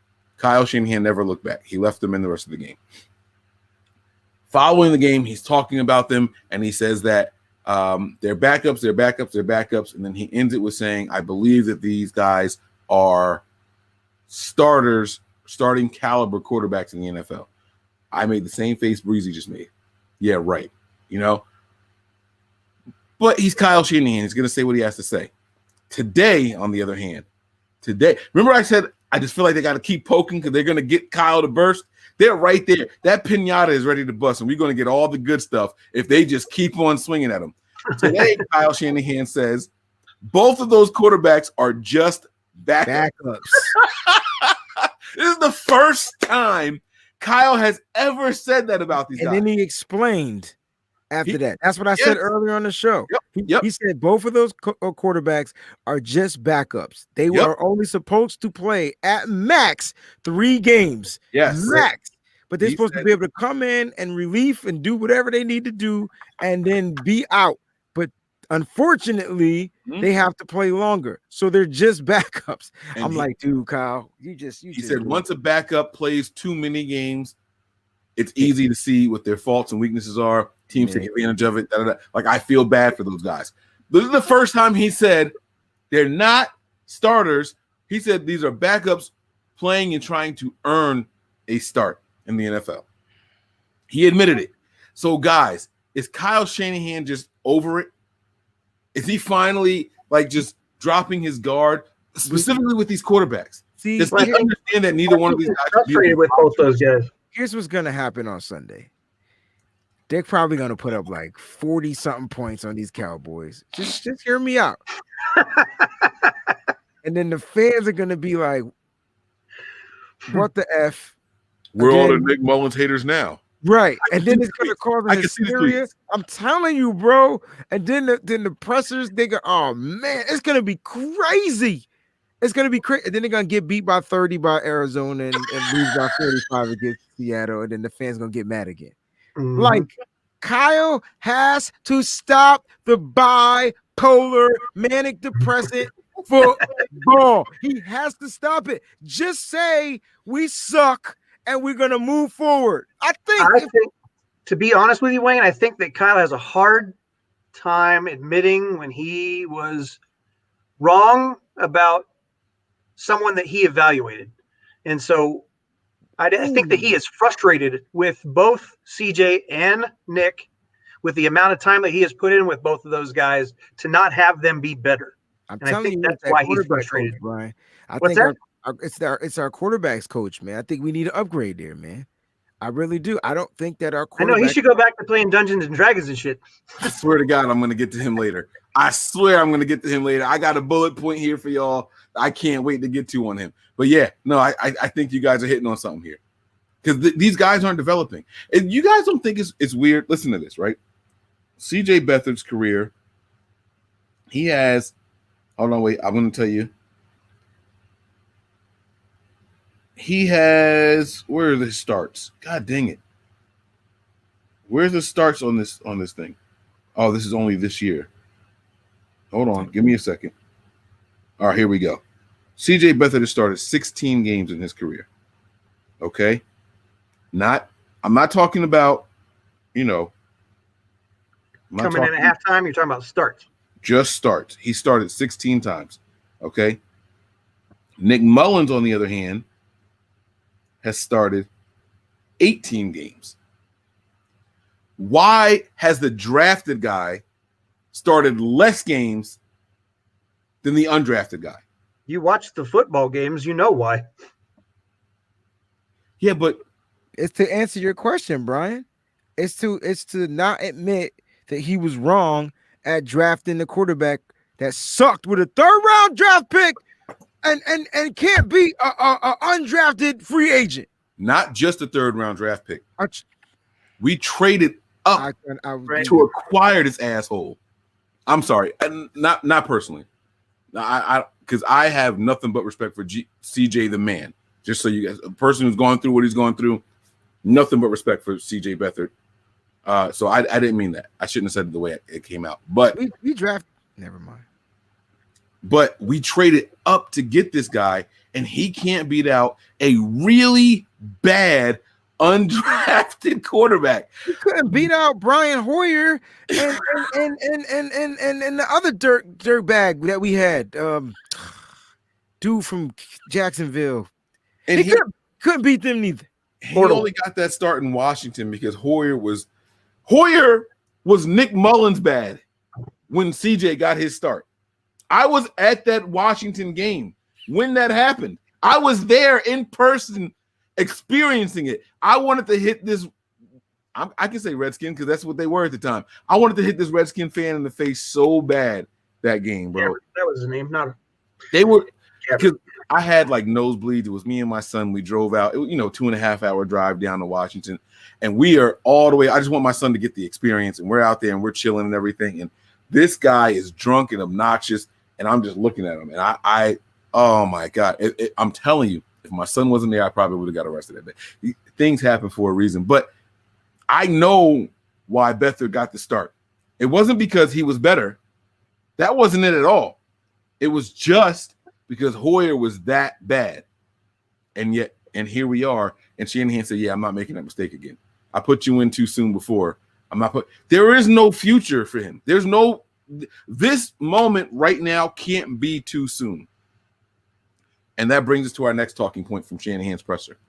He went out and said, Nick Mullins will be the starter unless, and I quote, unless something goes crazy in practice.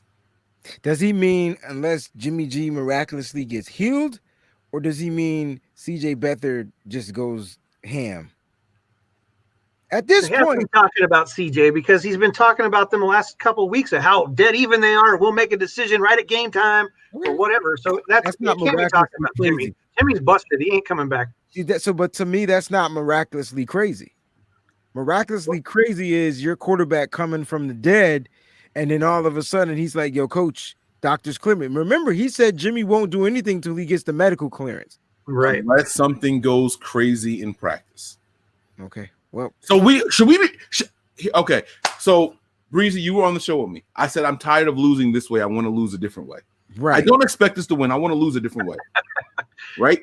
So we went through this emotional roller coaster on show, live on air. Should I won't put you guys in this. Should I be hoping for 4 turnovers in the practice from Mullins so we can? Is that something crazy? So we can get CJ in there? No, that's not crazy. I don't think that they're looking, or at least the way it sounded, the way I interpreted what he was saying was not so much that Mullins would not do good during practice, but that CJ would just come out and blow Nick out of the water in practice. All of a sudden, that would be crazy because he had all year to do it. So why would he wait till now? That would be something crazy. Okay. I think that's kind of where the direction he was headed. Who looked better coming in, relieving? Was it Nick Mullins when he came in to relieve Jimmy Garoppolo, or was it CJ Beathard when he came in to relieve Nick Mullins? They both were in garbage time moments, right? Right. Well, wait. Oh, so you're talking about this year in particular? Yes. Oh, yeah. Because they both had some pretty I think Nick Mullins looked better. I remember when Nick first came in. That's fine because all I know is CJ Beathard went like 13. He came in and went crazy. 13 for 14 and a touchdown. Right. But you can say it was the defenses they were playing off, but they've been doing that for Nick Mullins. Dog got dead on series. Yeah. It's garbage time. No, but the reason why I say Nick Mullins looked better relieving Jimmy is because I remember Jimmy would not throw the ball more than 4 yards, and I was losing my shit on my couch. And when Mullins came in, the game plan immediately changed. It was 7, 9, 12 yards in the air. I'm talking not 12 yard, a 3-yard completion, and he runs for 9 more. It was 12 yards in there, and I'm like, look, he's opening up the playbook. Do you know how happy I was to see a 12-yard pass? And now I can't buy one of those. You understand? So I remember thinking that Mullins looked better relieving Jimmy. I do remember that. I do remember that. So the unhappy camper has an awesome statement at 11:28.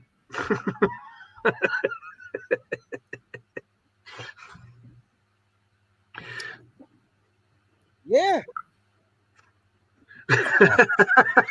Come on, Mike. No, because I like to play devil's advocate. Okay. Let's have this talk. I'm gonna ask you guys a question, and we're gonna say head coach or GM. Whose fault is it Jimmy Garoppolo made it to the 49ers? GM. The GM, that's his job. Okay. Now we know that there's a caveat to that because Kyle has to say yes for the GM, but the GM's the one who's supposed to make that decision. Oh, that's not fair because my next question you can answer the same exact way. Whose fault is it? It's CJ the Beathard. GM's responsibility. And that y'all gotta come on, you guys don't play the game technically because he's the GM. Like the GM signs the contract, it's the deal. That's what I'm saying. It's his responsibility. It's not Kyle's responsibility. But we know that John talks to Kyle about every decision, and I hope that most GMs talk to their coaches about what's going on with their team. But let me see how you answer this one then. Sure. Whose fault is it? CJ Beathard is on the 49ers. Kyle Shanahan. Both. Well, I mean, who makes that phone call? The GM makes that phone call, right? To say, hey, go deliver this name. That's a Kyle guy, man. He said trade. He told John trade up so I could get this guy. But John can always say, we're doing this instead. He can always say that. Because at least as far as we know, we don't know if there's got some sort of hidden contract language for Kyle that says he can override. They traded up to get 2 defensive players that year. Or another defensive player. I think that was the Reuben Foster year, right? So it was Saleh and Reuben Thomas, Reuben Foster, and they traded up in the 3rd round to get this quarterback. Kyle went to the microphone immediately and said, "I told John not to do that. I told him don't trade up." And then John went to the podium and said, "He did say I didn't need to do it, but I felt like I had to get him his guy because then I would be able to sleep better at night." So that's why I'm asking, whose fault is it? And you know whose fault it is. Why are you asking us? But then that breaks down the communication because the scouting department went out, did what they do, brought back the information. Kyle said, John's insinuating that Kyle made a decision that this is the guy you wanted. Go get him if you can. Kyle's telling us that John didn't need to move up, but John felt that he needed to move up to make Kyle happy. So I'm not sure how you can work that out. I mean, to me, it still falls on the GM because he makes the call. I think what I'm saying, the answer is this right here. Perfectly said. John Shanahan. Yes. Yes. I'm not willing to these guys. These guys are on fire. I love our chat. I'm not willing to say that Kyle can't evaluate quarterbacks because of one thing. He hasn't drafted a quarterback high. I can't fault Kyle Shanahan about the results of an undrafted free agent being his signal caller. I can't. If this was a 1st-round pick, and I know Kyle stood on the table for this guy and really, really wanted him. You mean like a running back we got? Joe Williams? Like that running back Joe Williams we got? Yes. Like, we're going to get this guy. You don't know running backs. I have no problem saying that. There's 2 running backs on this roster that were on this roster was that we know Kyle Shanahan handpicked. And there are 2 running backs I have seen come through this system that I can comfortably say should not have been here. And guess what? They're the same 2 guys. Jerick McKinnon and Joe Williams. Kyle should never pick a running back himself again as long as he... To be fair, I will argue about the Jerick McKinnon because I liked him when he came out of college. I wish that the 49ers had got him from the get-go. If he had not been injured the way throughout his time with the Niners, he would be a much better running back. You got to factor that in. And Joe Williams got injured too. You know what I'm saying? But I wouldn't have banged on the table for Joe Williams. No one is. But my point is, injuries could screw up an evaluation. Like they can. Williams ever got injured? Yes, he did. No, he didn't. Okay, okay. He was injured before he came to us. He was like one of the. He had a knee or something. No. Joe Williams was never injured. Joe Williams didn't look good in preseason, and they put him on IR to stash him and give him another season to learn. So technically, y'all are right. If you look at the roster report, both of you guys are correct. He was put on IR, but I'm telling you from what I heard, Joe Williams was never hurt. He was.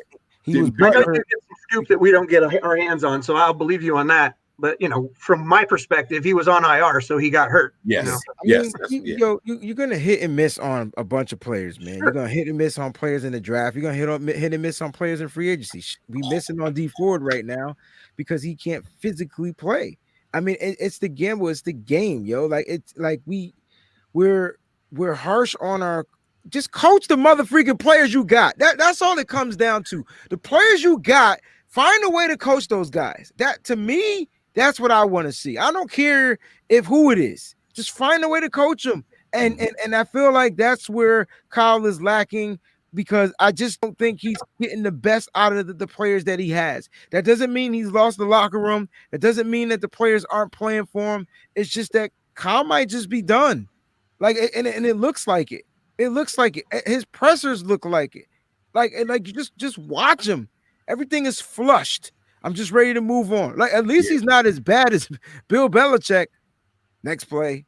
Next question. Like, well, you know. But Belichick won't talk about the future, and that's what's something that I thought was really interesting with Kyle. Belichick will tell you we're on to the Bengals next week's game. Right. He was moving forward. Kyle was talking about contracts. We're going to get this worked out with our kicker if we decide we want. We're going to make sure McGlinchey is here, and because I would bring him back again. That was the question they asked him, though. They're not asking Bill Belichick about questions about contracts because they know he's not going to answer them, George. Well, no, they do ask him. He's like, I'm talking about the Bengals. If you have a question about the Bengals, I'll answer the question. Right, but Kyle, just different. Look, bro, I don't know why we still talking about this crap, man. Like, at the end of the day, we got a game on Sunday, and that's where we really need to be. And if we just don't feel like we're gonna win, then it is what it is. We're gonna definitely dig into the Cowboys game more, but that's later in the week. This is the Tuesday Wednesday show. We only didn't go last night because the 49ers had their trivia Tuesday. We told them we wouldn't go same night as them, so we're a day behind right now. But we're definitely gonna dig more into it. I got two more things on Shanahan's presser. And then I have a final question on Shanahan for you guys. One, he says on Ronald Blair, he said his knee is jacked up from the surgery and it won't get better this season.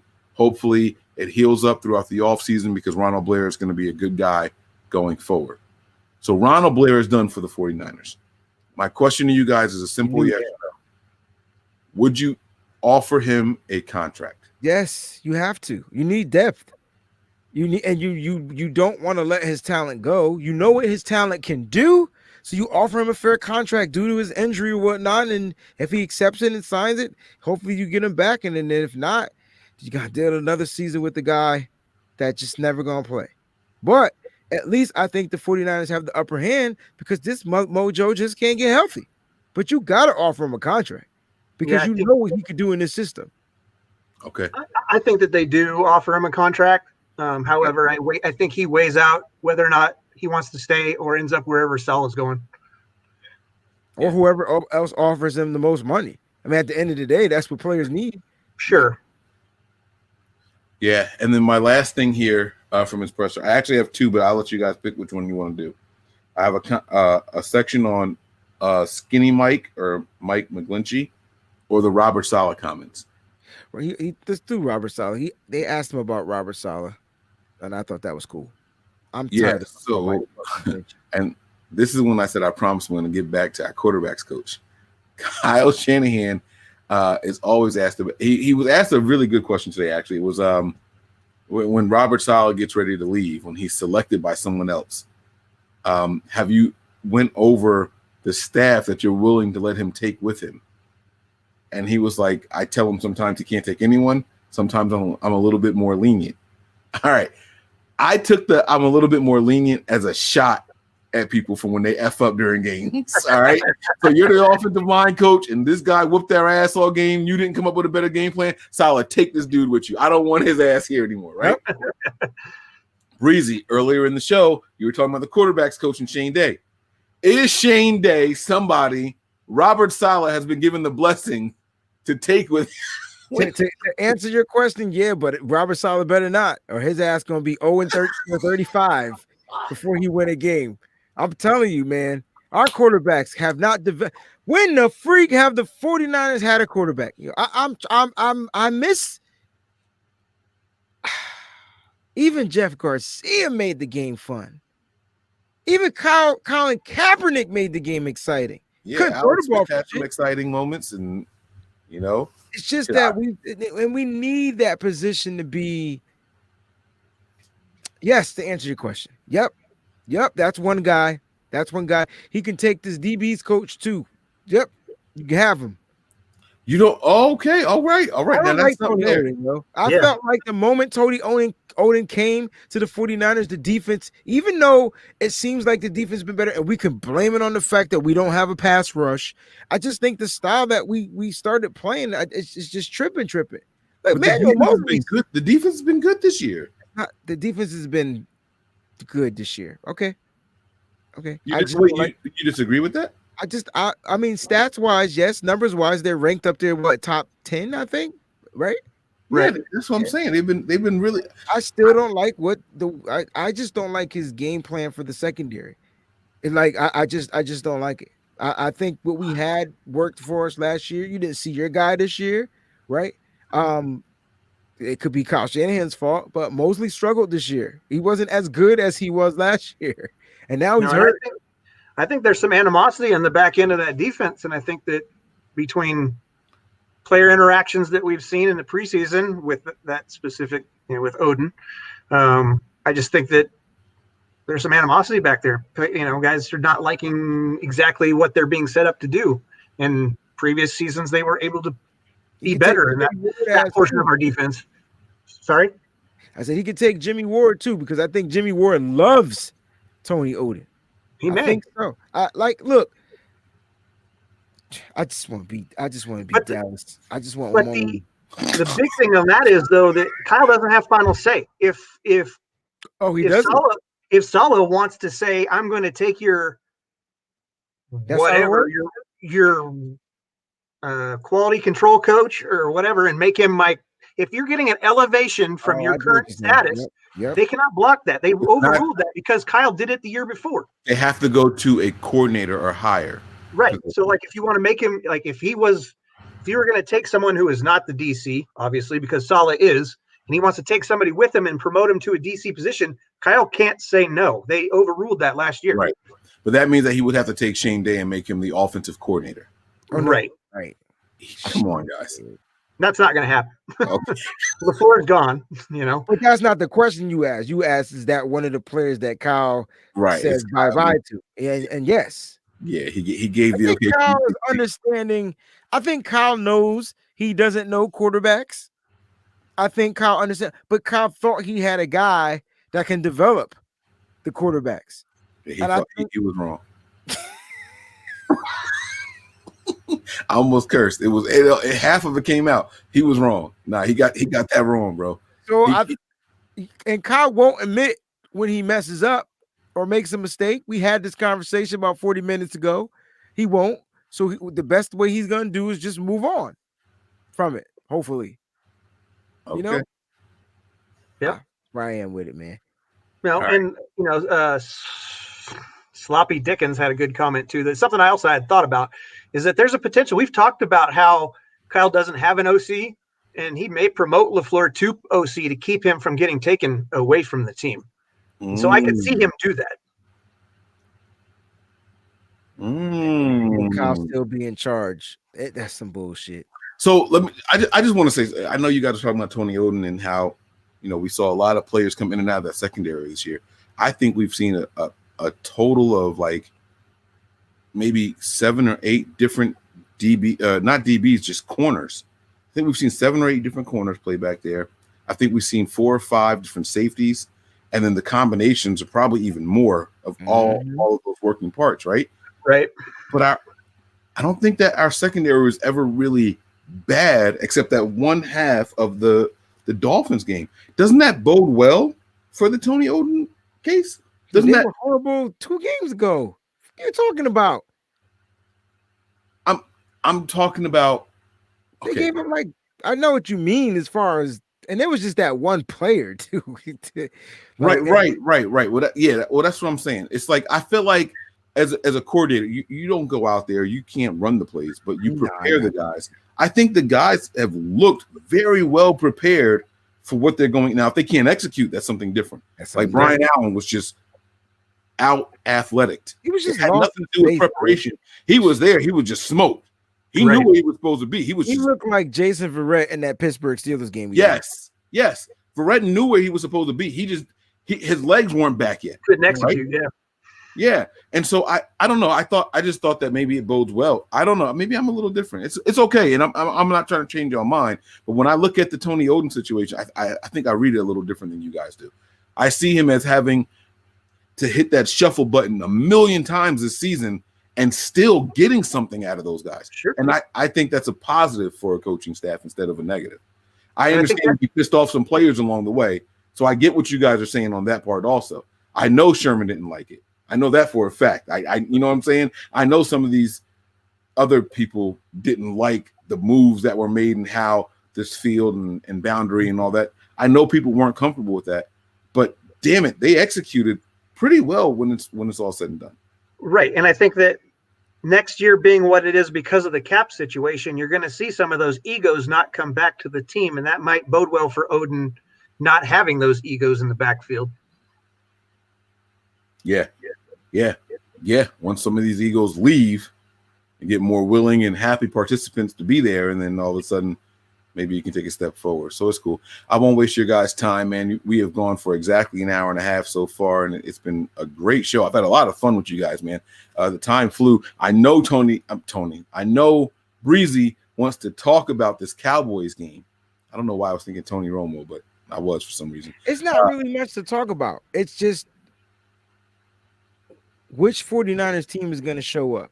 Or excuse me, which Nick Mullins is going to show up. Is it going to be Nick Mullins we've seen for at some point? We got to get that Nick that was fire against the NFC East this year.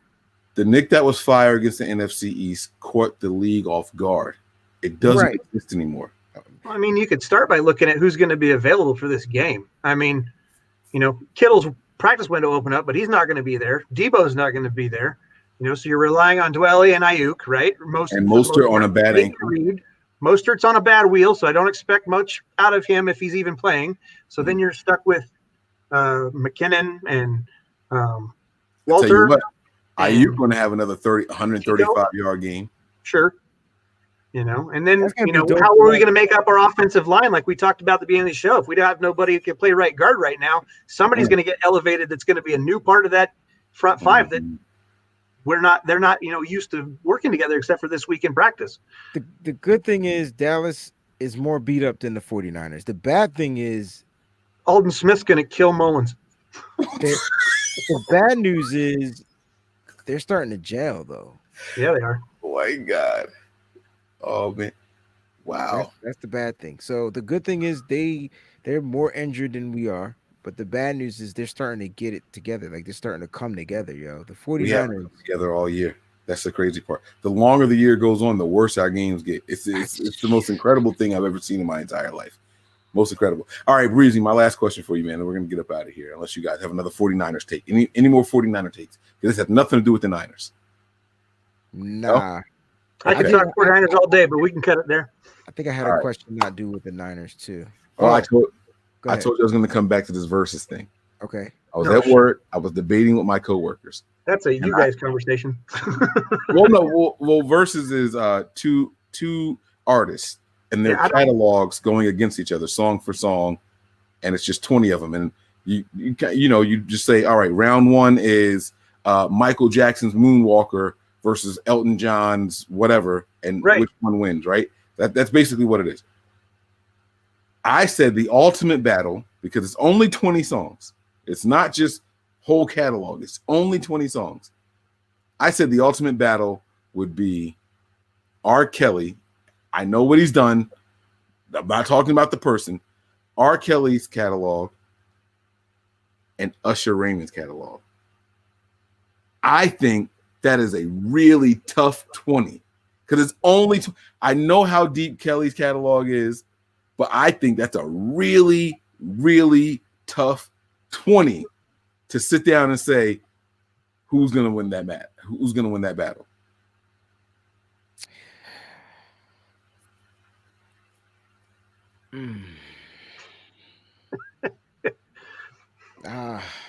That's tough because R. Kelly would win it hands down, though. Hands down, wow. Because I think Usher probably had more like club bangers, so you're gonna throw a lot of them joints in there, right? But then he did have his ballads, his babyface joints. But R. Kelly, man, He got 20 joints he did for other people alone that could win this joint. I get it. He's got a lot out there. He can do his own. He can do stuff that he gave away. He's got stuff for Trey songs and So Marcus Houston. Like he's giving out a ton of stuff. But what does R. Kelly play when Usher plays Burn? I don't know. R. Kelly could play the whole Trapped in the Closet and shut Usher down. Trapped in the Closet is not going to beat Burn. Like Burn is a bro. First of all, Burn is Confessions is the song that you really want to play. I didn't get there. I wasn't going to go all the way there. I'm telling you, yo, like you got Ignition, you got the whole 12-play album. You could play songs off the Jay-Z joint. You got like this, it's way too deep, bro. Then he could go. It's just Kelly, yo. It's got to be Kels. I would like to see Usher go against someone like Chris Brown. Now we talking hit for hit. Now you're talking about two singers that got joints. They got like the same type of club joints, same type of ballad joints, and they both got 20 hits for hits. Like I think that would be dope. Or Usher and Neo. Like these guys got hits. I don't think Neo can run with Usher. Chris Brown, though. We're talking song wise, though. Now, don't forget, all Neo got to do is play. What's that song? To the left, to the left. That's his joint, yo. Yeah, he wrote that. I get it, but that don't mean that song is gonna beat an Usher song, though. What song could go against when Confessions 1 or 2 comes on? What's happening? To the Left is out of here. It's not. Hell yeah, Mark Espinoza. Packing big. Genuine can't hang in a versus battle with these guys. He's got to go against someone like Tyrese or Donnell Jones or something like that. You got to put Genuine against Tank or Chico DeBarge. Yeah, he's got to go like Chico, not even Tank, because Tank got hits. Yeah. No. Tank. Like I would like to see Tank versus Joe. Okay. I was trying to figure out who would be a good matchup for D'Angelo. Yo, I could say no one. Dude, I ain't that old, man. D'Angelo, Prince. No, because Prince gonna smoke D'Angelo. Prince got like 30, 50 albums. All right. Metallica and Megadeth. Who's gonna win? I'm a Metallica guy, but it might be Megadeth. Pink Floyd and Metallica. Who's gonna win? Pink Floyd. Fuck yes, Pink Floyd. Dude, I know my music, bro. I'm a guitar player. I don't get into the whole R&B scene anymore. I like listening to that stuff when I was a kid. I hear you, bro. I hear you. And yeah, like we didn't even talk. Now, Joe versus Kels is what I'm talking about. Slick 68. What? Get out of here. No, because Joe wrote. Joe got. All right, man. Joe, look, I like Joe versus Kels, bro. I like that. I actually like that. That's a toughie. Now I know Kels will smoke anybody other than Michael Jackson. I think that's he'd get Michael Jackson. I don't think he would get Mike. Listen, R. Kelly's catalog. He can't get Mike. Mike go back to a little baby boy, bro.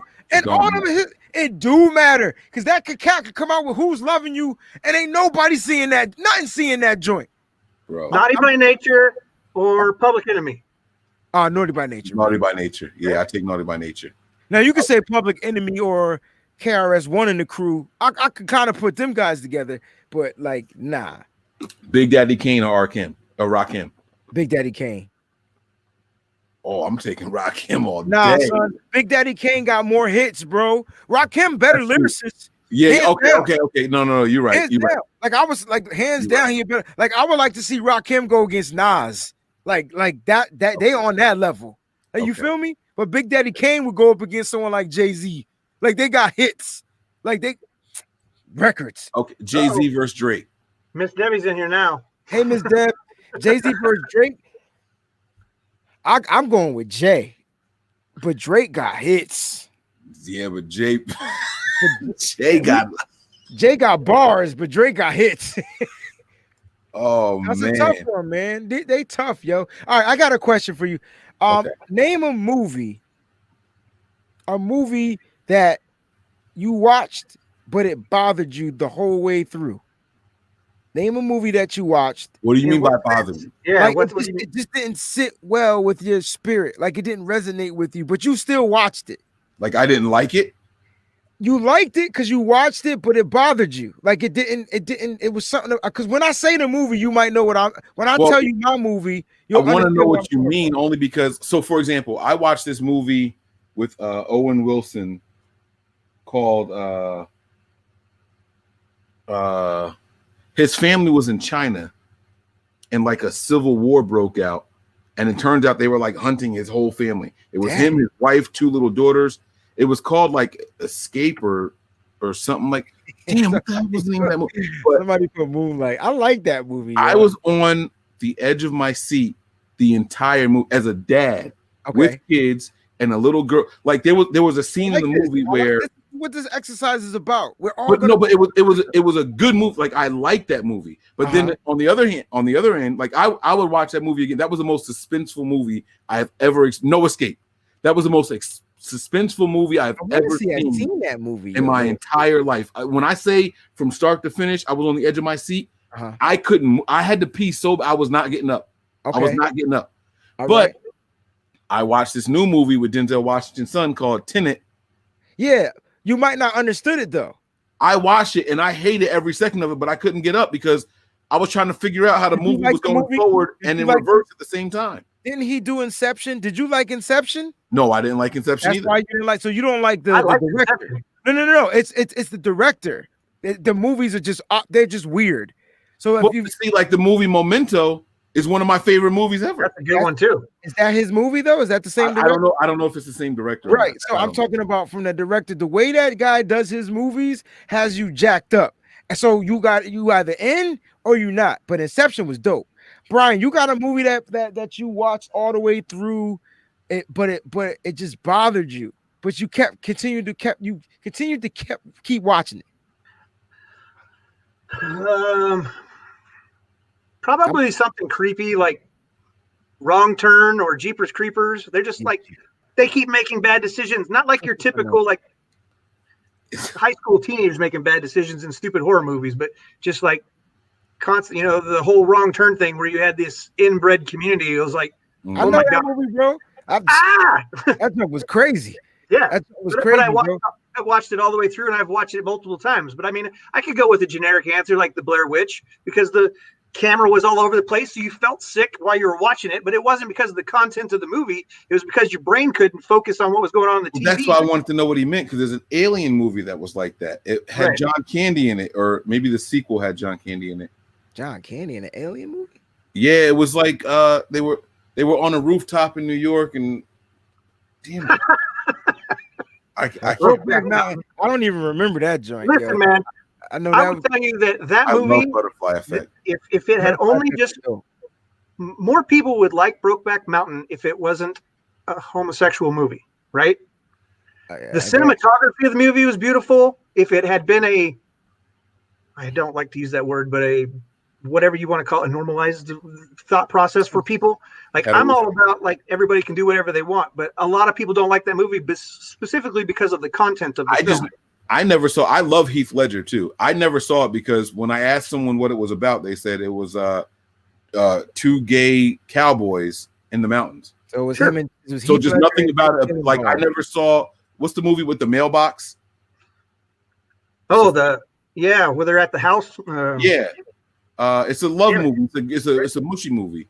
It was a really popular. Titanic, Notebook, Brokeback Mountain. I never saw any of those movies. What was that movie called? Was it called Postbox? Notebook, Mailbox, Lake House, Lake House, Lake Shore. I think that was it. Something to do with like putting something in the mailbox and then travel in time or something. Or whatever. Yeah.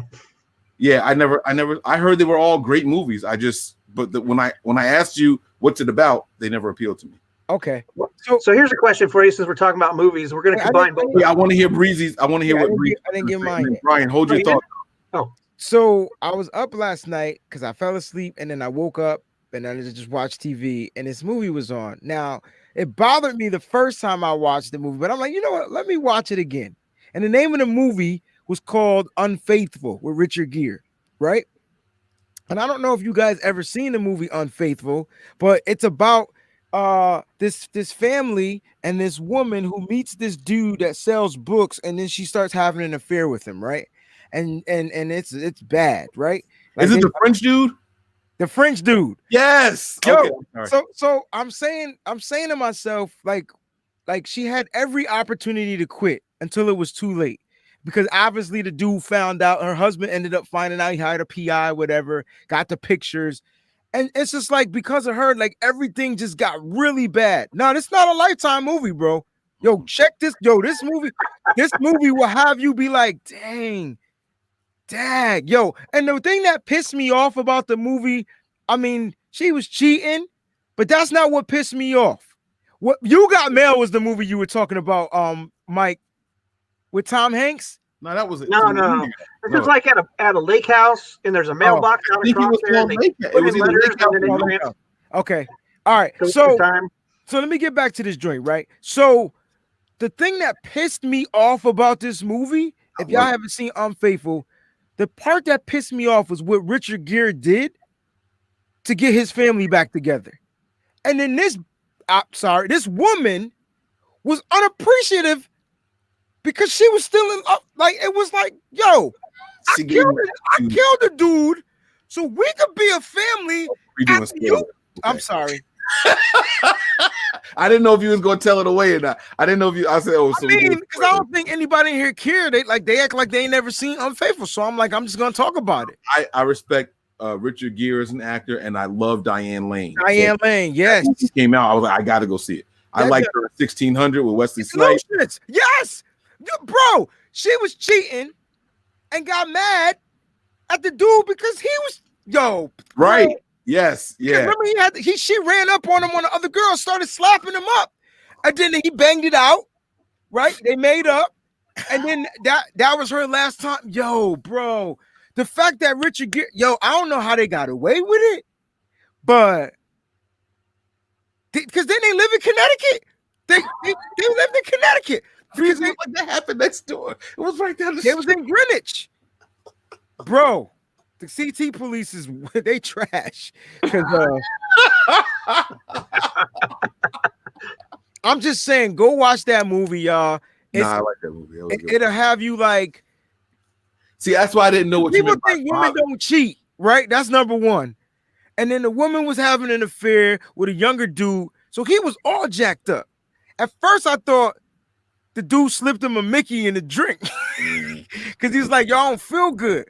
But I think what messed him up, what messed Richard Gere up was the snow globe. Because you didn't know what that snow globe represented until the end of the movie. Until it happened, yeah. Mm-hmm. All right, I'm done, yo. I'm good. All right, go ahead, Brian. What's your question, yo? Then I'm going to bed. No, because we were talking about, but the other one that I was going to say was I Spit on Your Grave. And if you haven't seen that, don't watch that movie. It's really horrible. I don't think I've seen that. Was an annoying that movie was annoying. It was an annoying movie. Right. And at the end, you're like, oh, shit. But that was not what I was going to ask about. Since we were talking about music, we're talking about movies. I'm going to combine it. What's your guys' favorite? Did you know they made a part 2 of that? Favorite musical? Favorite musical or musical movie, whichever. Yeah. Whoo, that's a tough one. Because I liked Rent. I like a lot of Disney movies, so I feel like they're all the Disney cartoons are musical, like Mulan, Aladdin, Lion King. Well, I was gonna say live action, but they just did all those too. So I mean, I thought Rent was dope. Grease was dope. Dang. I'm gonna tell you straight up. My family and I went to the movie theater 8 times to see The Greatest Showman. Yo, I have that DVD. I've never heard of it. And I haven't seen. That's with Hugh Jackman. Yep. Yes, The Wiz, Miss Deb. That's definitely like top 2. The Wiz, yes, I love The Wiz. I even like The Wizard of Oz. My stepdad, the original joint, repairing the yellow brick road, and he wouldn't let us forget it. So that was cool. I think musical. So wait, time out. Disney movies don't count. If they're musicals, they gotta be musical. A different one. They gotta be Disney music. It'll say if it's a musical. I just watched the music. I just previewed a musical called Anna and the Apocalypse. It was a Christmas zombie film. It was the music was dope. What was the one that Queen Latifah was in? Queen Latifah did one. I know what you're talking about. Oh shit! I got mine. If we're going to go Disney, it would have to be Nightmare Before Christmas, but that's only sort of a Disney movie because they didn't want to release it by Disney at first, and then they owned it later after it was popular. I mean, they owned it in the beginning, but they used Disney their got the Nightmare Before Christmas. I thought that was Warner Brothers. Disney is no, it was Disney owned it. They had Touchstone release it, or whomever their sister company released it. But they became a Walt Disney film after it made a shit ton of money. Oh wow, Disney's gangster. I'm gonna go with a movie that I thought was funny because of how bad it was, and I'm gonna my favorite musical, The 5 Heartbeats. That wasn't. That's not a musical, bro. No, that's like a bio. But it was all about them. Okay, all right. Maybe I don't know what a musical is. What Sound of Music was a musical. Yes, it was. Well, like it's a movie that's like a Bohemian Rhapsody. While it was music inspired, I don't consider Bohemian Rhapsody a musical, right, even though it has music in there. Just and like there's several other movies like that, right? That I wouldn't consider a musical. Mary Poppins. Mary Poppins is not a musical. Where it's more than talking in it. No, not a musical though. I consider Mary Poppins a musical, even though she sung. But No, I get where you're going from. Yeah, I get where you're coming from. But Sounds of Music, I would consider that a musical. Which she also played in that. Julie Andrews. Damn. Moulin Rouge was another good one. Yep. And across the universe, but across the is the universe movie was all with Queen Beatles Latifah, stuff, so. Mike. Chicago. Jersey Boys is another musical. Lion King, the musical. The Lion King wasn't a musical movie, but it was a musical on Broadway. Yeah. All right, I'm gonna go with Annie. Oh, Dreamgirls. Now that's a musical. Yeah, that's a good one. What? You said Annie, right? Yeah, I'm saying Annie. Slumdog Millionaire wasn't a musical, was it? Cats was corny. The movie was, but the play is dope. I mean, the musical is dope. I'm just gonna go with Annie because that's the only one that I. Oh wait, no. What's my man's name? That Oliver Twist. Is that a musical? That's not a musical. I don't know what a fucking musical is. I don't know what is a musical. I need y'all to give me a musical. So a musical is typically something that is scored specifically for a script, but like Hamilton. You ever see Hamilton?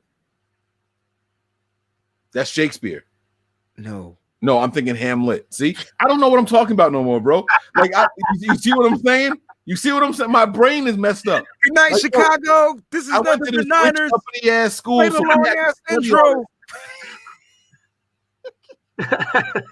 Little Shop of Horrors was a musical. That's a musical. Yep.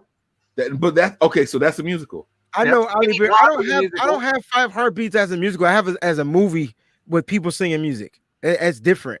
It's not a musical. It's not scored. You get what I'm saying? Like, so 5 Temptations, you wouldn't count as a musical either. No, Temptations would be the biopic because it's about real people. All right, would be the biopic. Yeah. Damn. I guess Mary Poppins was a music. I it's kind of like you can categorize that as a musical because everything was. It was hi, how you doing? Zippity boppity boo. Like it just went straight to the music. So I can kind of not even the right movie. It's Pitch Perfect a musical. It's what? Pitch Perfect. Pitch Perfect would be a movie about music. That's not a musical. That's not a musical either. Right. No, but it was a good movie. Glee would be a musical, but that's a TV show. Damn. Right. But how can Glee be a musical, but Pitch Perfect isn't? Because it's different. Like Pitch Perfect to me was the movie about the musical Glee. Like it was them girls.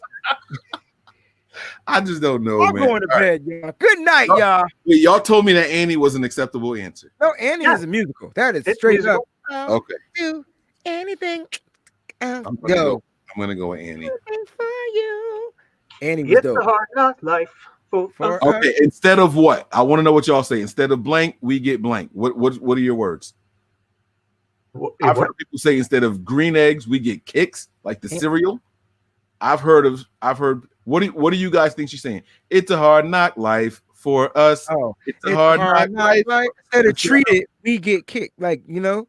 Is it treated, we get tricked? Is it green eggs, we get kicks? What do y'all hear? Instead of treated, I couldn't tell you. Instead of treated, we get kicked. The last time I heard that song, it was in a remix. The word is kicked and tricked. So just look at what it is. Yeah. No, don't look at the list. Don't cheat.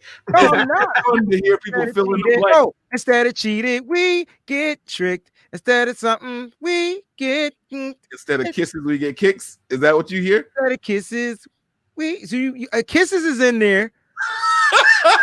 No, it is. Instead of kisses, I don't know. Okay, And we're so- going to play this game. Does the Monopoly Man have a monocle or not? Yes. He does not. No, I always thought he did, but they said it's not him, He Those does are not. Go look at the Monopoly. He does not have one. which is crazy to me. It's the, what is that called? It's the something effect. I don't know, but we've been thinking that rich people have a monocle for so long. We just assumed that he had one. But I he doesn't. figured out where I got the monocle in there.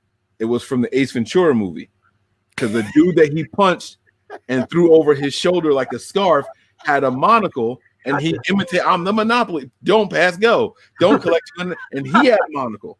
Okay, That's why I always thought the Monopoly guy the had it. Monopoly character doesn't have a monocle. Nope. Oh, Mandela. I got a trivia question for you, and then I'm going to bed. Like Nelson? I'm I sorry. don't think it's Mandela. It's something else. I think Mandalorian? No, the it does start butterfly? with an M, though. It could be. I don't know. Mandalorian. I can't remember. All right, Breezy, you said you got a trivia question for No, us. just forget it because I can't remember all the other answers. I just know the answer. So just forget it. The Peanuts guy with the top hat. He has the monocle. Yes. He does. Yes, he does. Wait, that's what I was doing. I was looking up the Monopoly guy. I remember the TV show game show MONOPOL. Y'all don't remember the game show? There was Monopoly. a Monopoly game show. Yeah, dang, yeah. I'm old. I guess I'm old. I guess that's what that means. Hey, Google, what is a damn it. Yo, the Monopoly guy doesn't have a monocle. What is a His musical? name is Rich Uncle Pennybags.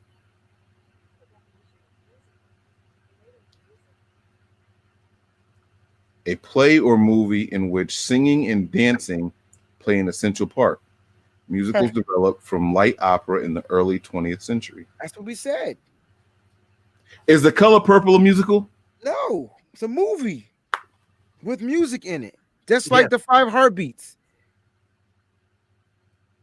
Nights like this, I wish. You ain't got to sing it for me. I know. I was singing it for you, dude. I was singing it.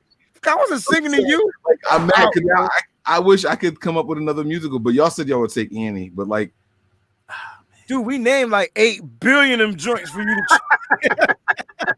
You just didn't like them. You know what I mean? Oh, okay. Wait, is the Phantom of the Opera a musical? Yes. Yes. Is Les that Mis. Yes. where they get shot in the dark? Anything with the word opera is a musical. You just read the damn definition of a musical. It just said where music and dancing is incorporated in it. That's all it said. Keep reading the rest of it. It said something like opera, didn't it? West Side Story, great one. Yeah. West Side Story was dope. No. Oh, from light opera. Wait, it says musicals developed from light opera in the early 20th century. More definitions. Because you got to think about it. Before musicals came, it was all about the opera, right? You know, in the 19th century, 18th century, like you had High School Musical. Right. High School Musical would be a musical. Oh. Anyway, guys, Disney had what was that camp? Disney had a camp something one. All right, never mind. Y'all not gonna know what it is. Y'all too old, so it's okay. No. Whoa. It was after High School Musical. It was camp something. I remember Camp Anaguana. No, that was from Nickelodeon. Camp Anaguana. Oh my God! Oh, That was Camp Rock. Anaguana. Yes. We Camp Rock, yeah. That's it. My kids love that movie. Camp Rock has a lot of really good songs in it. Best football movie. That's the hardest question to answer, yo. That's the hardest question, yo, because I want to say the best football movie was Any Given Sunday. But then my favorite football movie, like the movie that like touched me, was Remember the Titans. But Friday Night Lights was tough. Yep. Then the funniest football movie was either Wild Unnecessary Roughness or The Replacements, Varsity Blues. That's the toughest question ever, yo. Yeah. Little Giants is the greatest football movie ever. That's Disney Rudy, too. though. Rudy's an awesome one. Rudy. Yeah, we talked about that before, Wayne. Man, it's a radio. The program. Right. I'm not playing with y'all, man. Radio? You didn't like Rudy, bro? Look at Hey Dude on here. How did Hey Dude make the cut? Nickelodeon, bro. Nickelodeon. We started talking about Nick. We just need a podcast. Y'all remember the theme song for Hey Dude? Hey Dude. No, I don't. It's a little wild and a little strange. Make it home out on the range. Wow. Start your horses and come along. Can't get a ride if you can't hold on. Yeehaw! Yippee-ki-yay. Oh, I'm going home. I'm not playing with you. You are home. Wasn't that John Favreau in the program who was like, get the ball. I got the ball, coach. I got the ball. Wasn't that him? Or was that the replacements? Mm-hmm. I'm not messing with you. Gridiron Gang was straight with Michael Irvin and Nelly and no, that's not what. No, that was Blindside was good too. It was What's just the movie with Michael Irvin and Nelly. That's not Gridiron Gang. That's the Replacements, ain't it? Nah, but that's the movie where they was in jail. And Adam Sandler. That's the Replacements. Nah, Replacements is with Keanu Reeves. Yeah, who has Adam Sandler in it? That's the one that we talking Waterboy. about. That's a whole nother movie. Adam Sandler's Waterboy. The Longest Yard. Longest Yard is that the one? Yeah, okay. Longest Yard. That's it. That was the remake. They had two. Yeah. Right. The real one was with Burt Reynolds. Yeah. Yo, do you remember the car that Burt Reynolds came out with before he died? That fire. They came out with a new. Oh, that car is hard. All right, never mind. I ain't gonna lie, dude. I like watching Draft Day too. I have not seen that movie. I've never seen it. I heard Safety was good, Ollie Bear. I'm gonna give that a try. That's on our list to watch. Necessary Roughness. That has Sinbad in it. Yeah, I said that was a funny movie. Him and the dude that played Quantum Leap. I can't think of his name. Oh man, the dude that playing Quantum Leap. My mom used to watch Quantum Leap. That came on USA. It came on USA, yo. I can't remember what his name was though. But I can't remember his name either. I can't watch that in MacGyver. I remember MacGyver. Mm-hmm. Oh man, damn! That shows. Hey, they bringing back Supermarket Sweep. All right, at least we're not talking. So you talking about toilet paper, okay? Sweep, so we're doing much better. You remember Supermarket Sweep, but you don't remember freaking the Monopoly game show? No, Do you remember the Whammy show? Nah, I never heard the Whammy show. Supermarket Sweep and Shop Till You Drop came on back to back. I hated Shop Till You Drop, but Supermarket Sweep was the GOAT. Like that joint. You know they brought it back, right? I heard. I haven't seen it yet. It's got the Leslie. What's her name? The black chick. Yeah, from Ghostbusters. Yep. Is her last name Johnson? Leslie Jones. She's a comedian. That's all I know. She's a comedian. Leslie Jones. What'd you say, Brian? We can't talk about toilet paper? No, I said at least we're not. We're not digressed to that point. Press your luck. Yo, I love this chat, yo. I wish this chat would follow me on my chat so I can have these same conversations. Hey, on fire, but Breezy, you be talking about musicals and shows and movies and all that. Like, you got to tell them where to find you, man. I mean, they got to come to that Nitty Gritty Niners channel so we can have the same conversation. I mean, we done talking 49ers. Let's talk this stuff. This is the stuff that's going to keep us going and stuff. It'll keep me sane. Shoot, do I remember the Thundercats, bro? I remember every episode of the Thundercats. Keenan and Kel, yes. You gonna drink your orange soda. Listen, all that was was one of the dopest improv shows of all time. Oh my god, you didn't like all that? I didn't. No. I'm talking about Keenan and Kel. I know, well, that's where they came from. But. Yeah, no, that's where like they branched off it. All right, guys, here we go. Voltron versus Thundercats. Ready, set, go. Thundercats. Transformers. Oh, you got the little okie doke in there. First of all, the only thing I liked about Transformers was the movie. Really? I liked the cartoon, but the movie was bomb.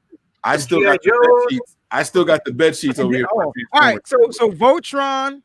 Nah, we ain't talking about the Japan, the anime stuff, man. That's a whole nother level. Voltron, even though I thought that was anime.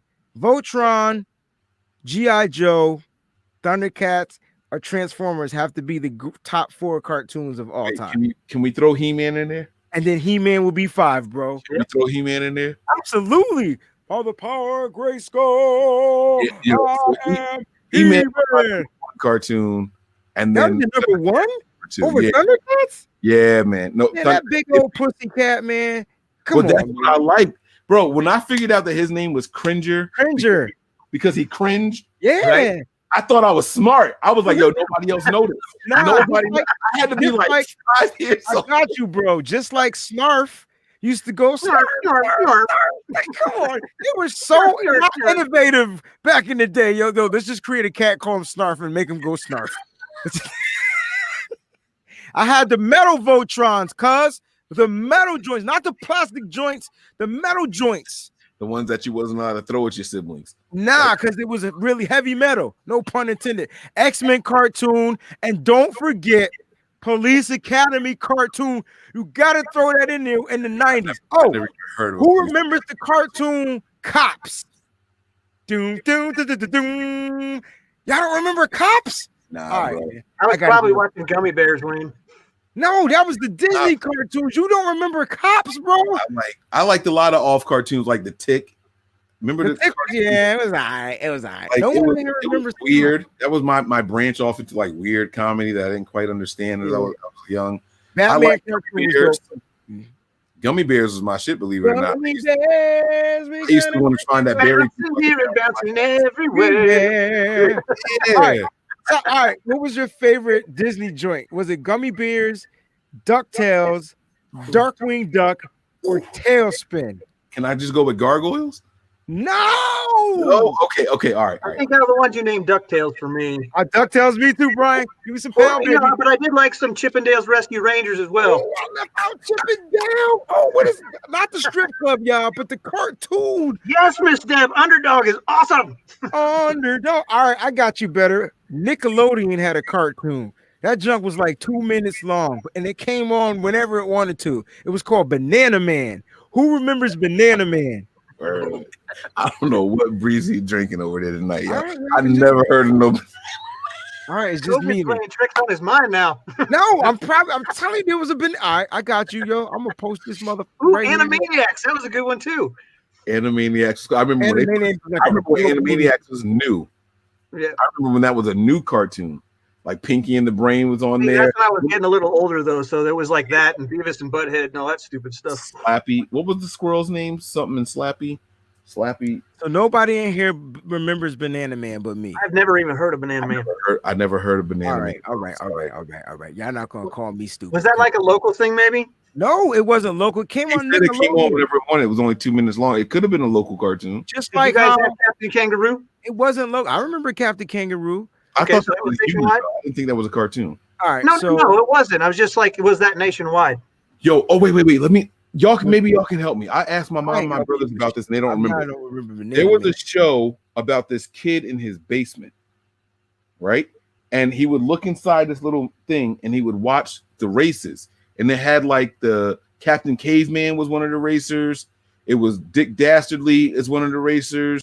All the Hanna-Barbera stuff. Huh? All the old Hanna-Barbera guys. It was all they would be like, yeah. They would all be doing like it was a race, right? It was like a rat race, but for the cartoons. But there was the show had a human in it also. What the hell was it called? They said Wacky Races, Mike. That's what they called it in the chat. I've been trying to find. All right, I don't care what y'all talking about. This cartoon right here, bro. And I'm gonna leave this shit up here for the rest of the night. If y'all don't remember Banana Man? Nope. All right. But y'all remember wacky ass races, but y'all remember Banana Man? All right, I got you.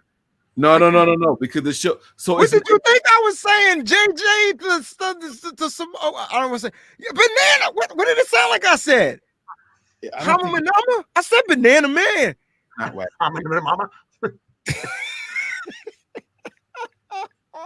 Yo, I needed this, y'all. Y'all don't remember Banana? Yo, they dang. I forgot y'all babies, man. Y'all young. Whoa. I'm older than you, man. I know you. I don't know why you don't remember Banana Man. It came on Nickelodeon. It was like a.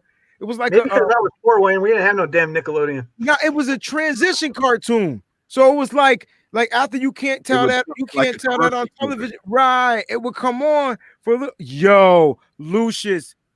This was one of my favorite shows, yo. Fix your page. It's time to watch the It's time to watch Bill Cosby do a page with you. Boop, Ichabod marker. So tell you what, I cried until my mama bought me the Ichabod marker. Like she ordered that shit on TV, and I got it didn't work the same way he worked on the television show. I tell you that right now. I remember Wayne Head. How awesome would it be if the NFL analysts use that? For the plays, that'd be amazing. Picture Page was after Bill Cosby finished doing Fat Albert. Fat Albert. Yep. It was his educational show. Like right. He was, yeah. Man, I needed this show. I swear. Pinwheel, spin me around. Look I actually had to go and see what I found. I had to go onto YouTube to find it for my kids, but there was an after school. It was like an educational thing about math, and it was just called Math Man. And it was about like these two detectives that were always trying to solve these math problems. And I'm like, I finally found it on YouTube, but I was just like, my wife was like, I've never heard of this. I'm like, well, maybe it wasn't nationwide, but it was on YouTube. We found it. So I showed the kids and they were like, why do you watch this? Remember this show? Because we didn't have 300 channels like you do, man. That's why I watched this. I just had to, I had the scrambler, bro. No, not you. I'm saying my kids. They asked me why I watched that. I was like, because I didn't have 300 channels like you do. Yes. I need a cart. First of all, Nickelodeon was gangster for having Ren and Stimpy on their network, because this was the worst cartoon to ever. This junk was worse than South Park. Wouldn't let me watch that cartoon. You get what I'm saying? Yeah. I mean, it was bad. It was really bad. It was really bad. Like really, really, really, really, really bad. Mr. Peabody. I remember Mr. Peabody. Mr. Peabody. I remember that. Let's see what else they got. Math Man. The only one person remembers Math Man. I don't remember Math Man. I gotta look it up. Now, I used to watch this faithfully too. This is when I was like, in the world is Carmen San Diego. Yeah, I remember that. Let's see. Let's do Benny Hill. I was big on Smurfs. You couldn't even put that on TV anymore. Smurfs was all right. Smurfs was my joint back in the day, man. I remember Mr. Wizard, yo. I used to be a Nick. So when I was growing up, you had to pay for Disney. Nickelodeon came with the cable package. Or every year Disney did that free 2 months. Yes, they did. Wait. We going to TV shows? Because this is my top one. When they used to do when Disney started doing that the music videos, those were awesome. Listen, Golden Girls got the dopest theme song of all time, yo. Matter of fact, I think the chick from Good Times wrote it. Like Malona. I think she wrote that joint. Golden Girls is a top 5 show for me. Facts. And I also have ahead of anybody else watch Golden Girls, yo. By the most narrow of margins, ahead of Golden Girls. Okay, I'm listening. I Love Lucy. Nah, I couldn't get into her show. I couldn't, man. Lucille Ball was so far ahead of her time. Who was funnier, Lucille Ball or Vicki Lawrence from Mama's Family? Who was funnier? Look at Brian. You said Vicki Lawrence from what? Mama's Family, bro. Family, yeah. Oh, I didn't know that's what her name was. Okay, but see, I already told you like how I feel. You know, I'm a man. I think I'd have to go with Carol Burnett over both of them. So Carol Burnett was hilarious, and didn't she? Who brought on? Did Carol Burnett break Mama's Family? Vicki Lawrence, she put her on, right? I think so. She was on the Carol Burnett show, if I'm not. Cheers, bro. Dang. Who remembers the show Taxi? Yeah.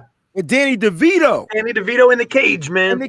Yo, cuz. And I can't ever remember his name, but the guy that plays Doc Brown. I can't. Wait.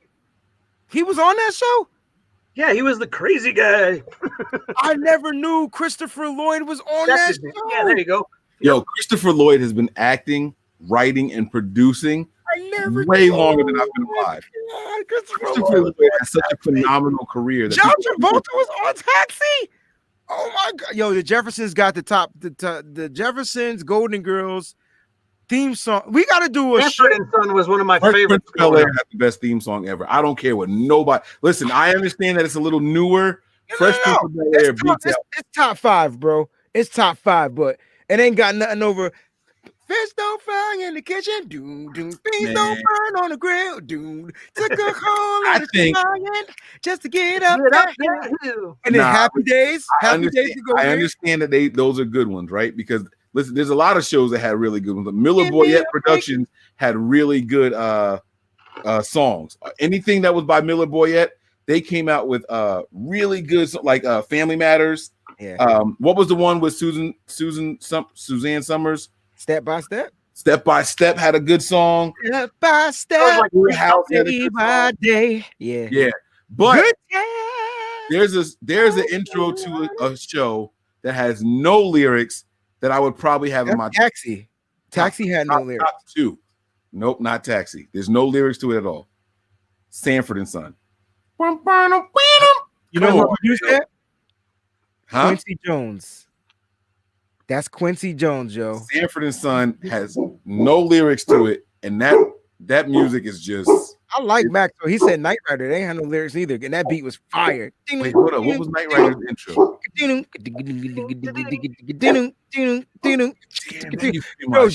Timberland sampled that joint, yo. Yes, he did. Oh, I gotta go. Why are we? All right, I'm going to bed. We spent an hour talking about TV. Yes, we did. You remember I was trying to get off at an hour and a half? Do you remember that? Yeah, I do. But you asked the extra question, and then I asked the extra question. Did Brian ask the extra question? Yep. And then they just started talking. I think it's just been so long since we got to hang out. It's just like, we got to talk, man. Yeah, I want to rewind y'all real quick. Because one of y'all, maybe y'all young enough to remember this. I don't know. The Wonder Years theme cartoon I used to watch on 4-4 this year, man. I think it was Nickelodeon, called David the Gnome. Yes, Nickelodeon, bro. He used to ride a fox, right? What was his fox's name? I don't know the fox name, bro. I don't remember the animals' names. But David the Gnome was one of my joints. David Maya the Bee replaced David the Gnome. I gotta find out David the Gnome's fox's name. Maya the Bee. David the Gnome's fox. And Eureka's Castle replaced Eureka's Castle. Sir, I'm trying to tell you. His fox's name was Swift. That's what they did, bro. Foxes are swift. I'm trying to tell you. Yo, how can we not put this in our favorite theme songs, bro? Fraggle Rock. Bro, I have the box set. That's number one. That's number one. Oh, wait, who died in the last episode? What are they talking about? Who died in the last episode? What episode we talking about? Skimmer-a-rinky dinky dink, skimmer-a-rinky doo. I love you. We going home after this one. Skimmer-a-rinky dinky dink, skimmer-a-rinky doo. I love you. Boom, boom, boom. I love you in the morning, in the afternoon. I love you in the evening. Yo, I hated that, man. I feel like you guys are singing to me right now. Yo, that theme song. You could tell that they wrote stuff for children, so they was died in the last episode. Who died? What? Is he telling me David the Gnome died in the last episode? No, he's changing my whole life right now. Cartoons didn't die, not those type of cartoons. That's what I'm saying. I'm about to find the last episode of David the Gnome. I actually like Fraggle Rock's theme song better than Sesame Street, but Sesame Street theme song did go hard for me. No, Fraggle Rock has got to be. Fraggle Rock might beat out Sanford and Son for me. It got that bop. You know what I'm saying? That ding, ding, ding, ding, ding, ding, ding, ding. It's funky. A little funk to it, man. Yeah, right. Yeah. And they were just jamming in it. You got to see the play. Right. Like they was killing it. They just bounced around. Rock was better than the Muppets, and they both Jim Henson. Like it was. It was also the way it started. Like you can hear the bass. You just heard the doom, doom, doom. Like on some Purple Haze jump. Purple Haze. Yeah. Oh, in my brain. That joint hit, man. Oh my! Like you just recognize as soon as you heard it. Like just two string that doom, doom. You just knew what it was as soon as you heard it. Growing Pains was one of my favorite shows, guys. And Alan Thicke wrote all the theme show music. He's the writer of all of this stuff we probably talking about. Like, is Miller Boyette? Was that a Miller Boyette production? There used to be the show called Perfect Strangers. Yeah, Perfect Strangers. That's all the ABC stuff, man. Full House, all Perfect Strangers, production. They made sure that all their shows started with a banging intro, like the Charles in Charge. Holy shit! Oh, I remember that too. You had that. You had Who's the Boss? You had Boss. That was good too. Last TGIF. Oh my God. We're old. So before Step by Step and them came on, right? You had Family Matters. I thought was always part of the TGIF. They had the longest run. Then you had Perfect Strangers. You had Boy Meets World. Boy Meets World. What up, Topanga? How you doing? Yeah. Yep. I think that was my first crush. Yeah. No, man, Winnie Cooper. Well, Winnie was pre, but Topanga had Topanga. Yep. So Topanga was definitely not my first crush, but she was the first type of crush for me. All right, so Topanga or Kelly Kapowski? Oh, damn. Tiffany Amber Thiessen? I'm gonna go with Tiffany Amber Thiessen. I'm still going with Topanga. I'm not gonna. This is dangerous. I don't. All right, guys. So, prepare for glory. Yeah. Yes. Anticipate pain, but always remain faithful. Banana Man.